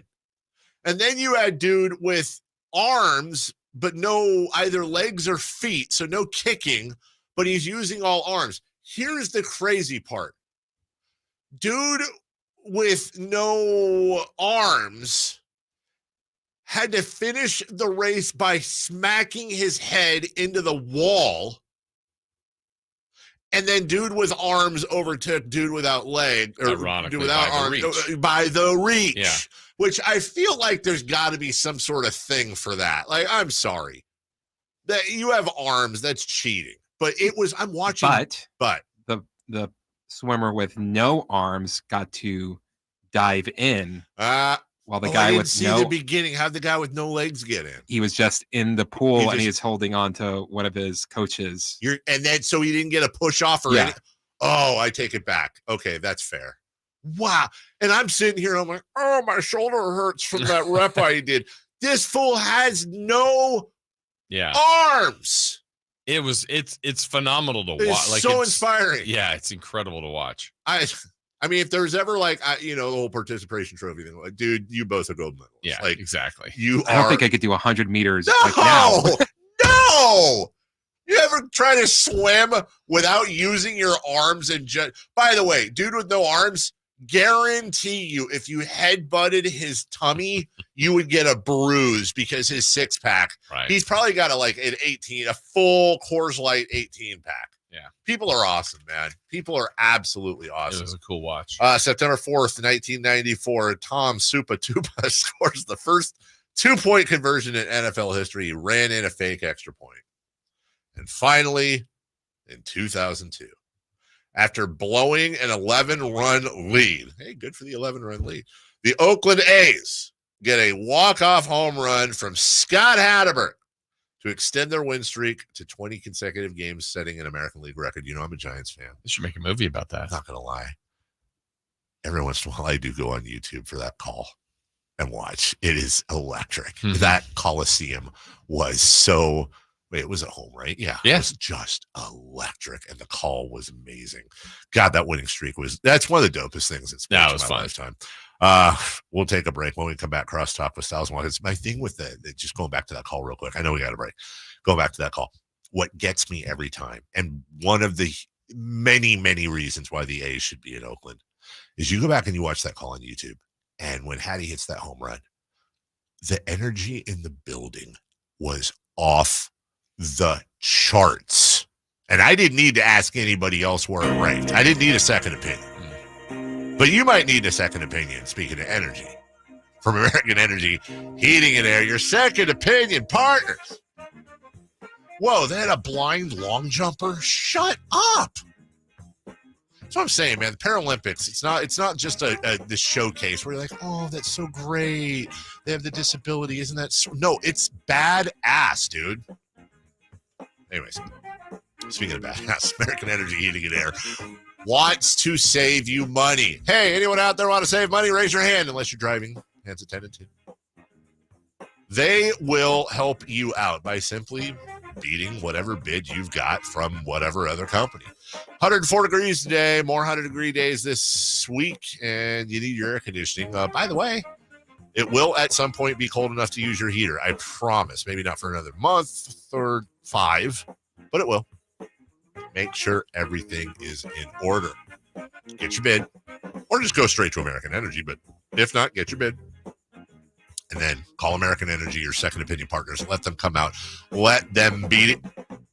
Let them beat the order, the offer, and save money and get great service from a company that is sitting on an A+ with the Better Business Bureau, has been serving the greater Sacramento area since 1981. 916-920-9990. That's 916-920-9990 or AmericanEnergyAir.com. American Energy, making the uncomfortable comfortable. We'll take a break. When we come back, Crosstalk, and we wrap up the show right after this. Kevin Herter plays here. It's Herter. He's been hot. He fires. He's still hot. Kevin Herter from downtown has a 15-point first quarter. Sacktown Sports is your proud home of the Sacramento Kings. As a mom, I'd do anything to keep my child out of physical pain. Dr. Pamela Maida is a board-certified orthopedic surgeon. As a doctor, I know that growth spurts can cause pain in my child's feet, and that can affect their legs and back too. Good Feet Youth Arch supports are designed to alleviate, even eliminate common pain. Investing in youth arch supports for your child or teen is one of the best decisions you can make. Come to the Good Feet store now for a free fitting and test walk. The NBA app is everyone's app. Every fan of every team. Oh my goodness. Everyone who follows LeBron, Tatum, and Embiid in the app. Every warrior who's ready to go to battle over three-point percentages.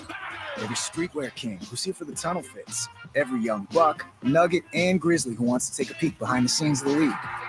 And everyone else on this floating basketball we call Earth. Download the NBA app today. Available in the Google Play, Apple app, and Android stores.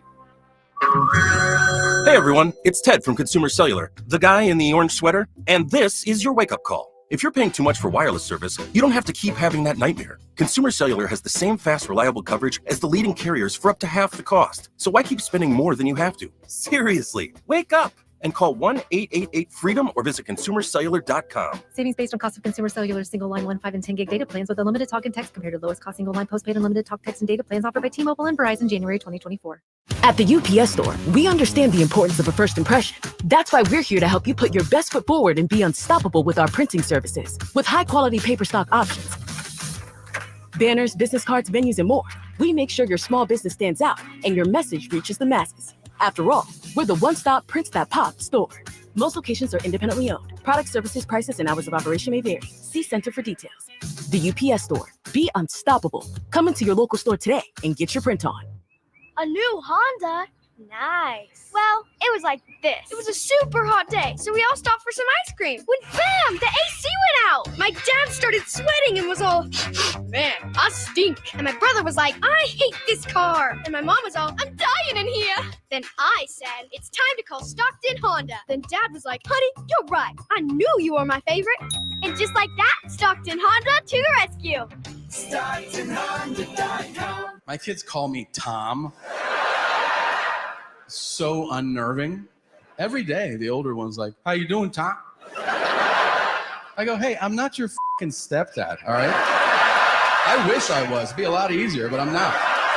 From his multiple Netflix specials, comedian Tom Segura brings his new tour, Come Together, to the venue at Thunder Valley September 5th. Get tickets now. For tickets, visit ThunderValleyResort.com. Don't miss Tom Segura, Come Together. It's time for the news of the day. The latest headlines, the biggest stories, hard-hitting analysis. Yeah, this is none of those things. And now, here's Carmichael Dave and Jason Ross. Yeah. So Chris, to your point, I don't know what the engineers do here. I really don't. To your point that you brought up. Yeah, that's what I said. I think they're the smartest people in the building. I don't know what they do. I see them. They cook. They cook. Yeah, they do our barbecues really well. They're high level. By the way, and this is the truth. On my kids, hand to God, wonderful people. Love them. I love our engineers. They're some of the coolest people in the building. Yeah. But I salute them. I think they're stealing money. I think they just kind of come here. I see one of them who's always on a Zoom call. The other two, I don't know. I want to say they're doing a science experiment, and then it's like, hey, and they'll get the stuff fixed, but then sometimes it's like, well, I believe that Jason doesn't technically work with us anymore. That's what he said. Really? That's his excuse. Us specifically? Hey, like he spent a lot of time others- trying to help me out with my computer yesterday. So. Did he? Well, didn't fix it, but I was telling, I bought not the station. I bought a Fire Stick. This was in April for the Masters because we don't get ESPN Plus on none of that stuff. Yeah, so we it's don't like, get anything. hey, do something nice for the station. It's given us so much. Here's a Fire Stick. Can we get it on one of our two TVs in here? It still is not. We should probably just get new TVs. For like the past 3 years, it feels like you changed the channel and like you could still watch. You know what? The channel that you were just. I'm going to watching take a for stab like 30 downstairs minutes. at that after the show today. I'll let you know Good how luck. that goes. Good luck. I have about a 50-50 success ratio, so we'll see. Maybe. Yeah, maybe. Yeah, we'll see. I love We'll her. see. I'm joking. Came in the other day, fixed the microphone. Yeah. There was something else they did too. I just always feel like I'm annoying them. Like I'm taking them away from Mario Party or something when I ask them to do something. Well, calling them out on air probably is. But that's all in fun. But I will say this, and the one fun thing, for you. the one, well, you were the one ranting about it Right, all that day is true. today and That is yesterday. true. Chris Watkins, Yep, midday that was host. me. The one thing I will say, because that's all a bit, I love them. They work their butts off. The one thing I will say about our engineers that they all have in common, and I'm just being honest here, friends can be honest, they're average barbecuers. Wow. They think they're better than That's they gonna get 'em are. up there, They right? think, You want 'em up here right now? honestly they think think, that they is the think most they're better offensive than thing they you've said. are. They think they're better than they are because they go chop the wood down and then they saw it up and then they build a fire in an oil drum and cook ribs and smoky. This is Jason Ross. I do not support that. I also do fine. not support that. I've had their barbecue before. It's good. It's fine. It's good. It's good. I haven't even seen you like for one of our barbecues Great here. point. Yeah, it's a great point. You what? I haven't seen you for one of our barbecues here. And now you know why. Because I'd just rather go home, pop it in my Traeger, which they make fun. Ooh, you Traeger. I admit Traeger's cheating, but you know what? If the food's better. Anyways, I can't believe you said that, Chris. Hey, sorry. Wow. Just honest Abe. Yeah, honest Abe. Celebrity birthdays. I'm shook. They say it's true. Are you shook or shaking? Yep. By the way, Shooketh. correct me if I'm wrong here, and I can't take credit for this. Somebody else said this. I just can't remember what. Isn't a shaken martini instead of a stirred martini? I'm not a drinker. Isn't that a weak martini? It is. Because the ice cubes break up and dilute into the. Isn't that just a Makes way? it watery. It's just a way of saying, "Can I get out?" So James Bond is kind of a, He's asking for a weaker martini. He's asking for a weak martini. Yeah, I don't know anybody who likes martinis. Just like if you don't have it dirty, like I don't know who's just asking for like that. only- do you you like prefer dirty. martini? Yes, Yeah. okay. It has to be like filthy. I will say, I will say this. I was on a cruise with my wife once, and I was there. You were probably, and she likes to have a drink, and so you can get the passes where you get all the unlimited drinks, but you have to get it for both people in the cabin. So I had to get one too. So in my mind, I'm like, I can't waste this on sodas and waters. So I found this one. It was Grey Goose vodka, and I basically made them pour half the jar of olive juice in each one. It was tolerable. Yeah, vodka martini's much better than gin. You don't take your own alcohol? It's gotta be filthy. What? You don't take your You're own not alcohol? allowed to. Oh, okay. Oh, yeah. My dad's martini was gin in a plastic bottle, something called like Rostower or some crap you'd find in Safeway. Gin in a plastic bottle, 2 olives on a toothpick, 2 ice cubes, and you just pour the gin over it. No vermouth. This Slovakian gin is incredible. It's not that bad. Celebrity birthday. Oh, that was the other thing. Sorry. Did you know a totem pole? Oh, boy. Okay. Did you know how people say, "Oh, he's at the top of the totem pole"? Yeah, the bottom's actually the place of honor, not the top. So when somebody's like, "Oh, I'm at the bottom of the totem pole," no, you're not, dude. You're at the top because they would carve from the bottom up. They started at the bottom of the tree. Feels like that. They started at the bottom of the tree. No, look it up. They started at the bottom of the log and then keep going up when new people roll in or whatever. You've said this several times. Oh, about the totem pole? Yeah. I'm just going to be that old man, trust me, that's like always going to be. And everyone's like nice. It's like, oh, wow, that's great, Grampy. Celebrity birthdays. We've already done them. Oh, have we? Did I win? Yes. Yay. Good job, Grampy. On this date, this will be a surprise. On this date, The Price is Right. Date. What year? 1977. Wait, are we? Hey, wait. If you go over, are you? Price is Right. I'll say 79. 1 year. 1973. I see what you mean. I had no idea. 1956. What? It's been on that long. There was a black and white Price is Right? I guess so. I wonder who the host was. Well, Bob Barker. They're not with us anymore, right? Happy birthday 56 today, guys, to Beyonce. Is that how you say it? Beyonce. No. It's Italian. It's Beyonce. Beyonce. By the way, is it the Beehive or the Bayhive? B. It is a Beehive. Yeah. But they spell B-E-Y, but like Beyonce, I guess. Okay. Yeah. Happy birthday, Beyonce. Beyonce. Huh. Oh, I'm never going to get it. Never ever going to get it. Never gonna. Beyonce is 43. 44. 46. We have a correct answer. It goes to Carmichael Dave. Noted Beyonce. I'm part of Beehive, baby. Happy birthday, Damon Wayans. Ooh. Oh. Senior or junior? It's the one from In Living Color, right? Okay. And don't be a mess, South Central while drinking juice in the hood. That Damon Wayans. And My Wife and Kids. Yeah. Damon Wayans. And Bulletproof with Adam Sandler. Damon Wayans is 59.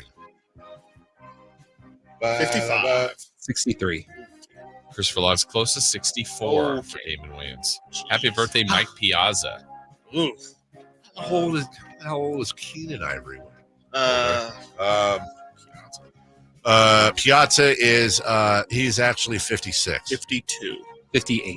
We have a correct answer, and it goes to Carmichael Dave. Wow. On fire. Happy birthday to former Sacramento King legend, maybe not, J.J. Hickson. No. Dude, honestly, I know J.J. Hickson more for holding us up on that Portland trade than anything else. J.J. Hickson is 43. 38. By the way, Keenan Ivory weight 44. 66. How old did you say, Chris? 44.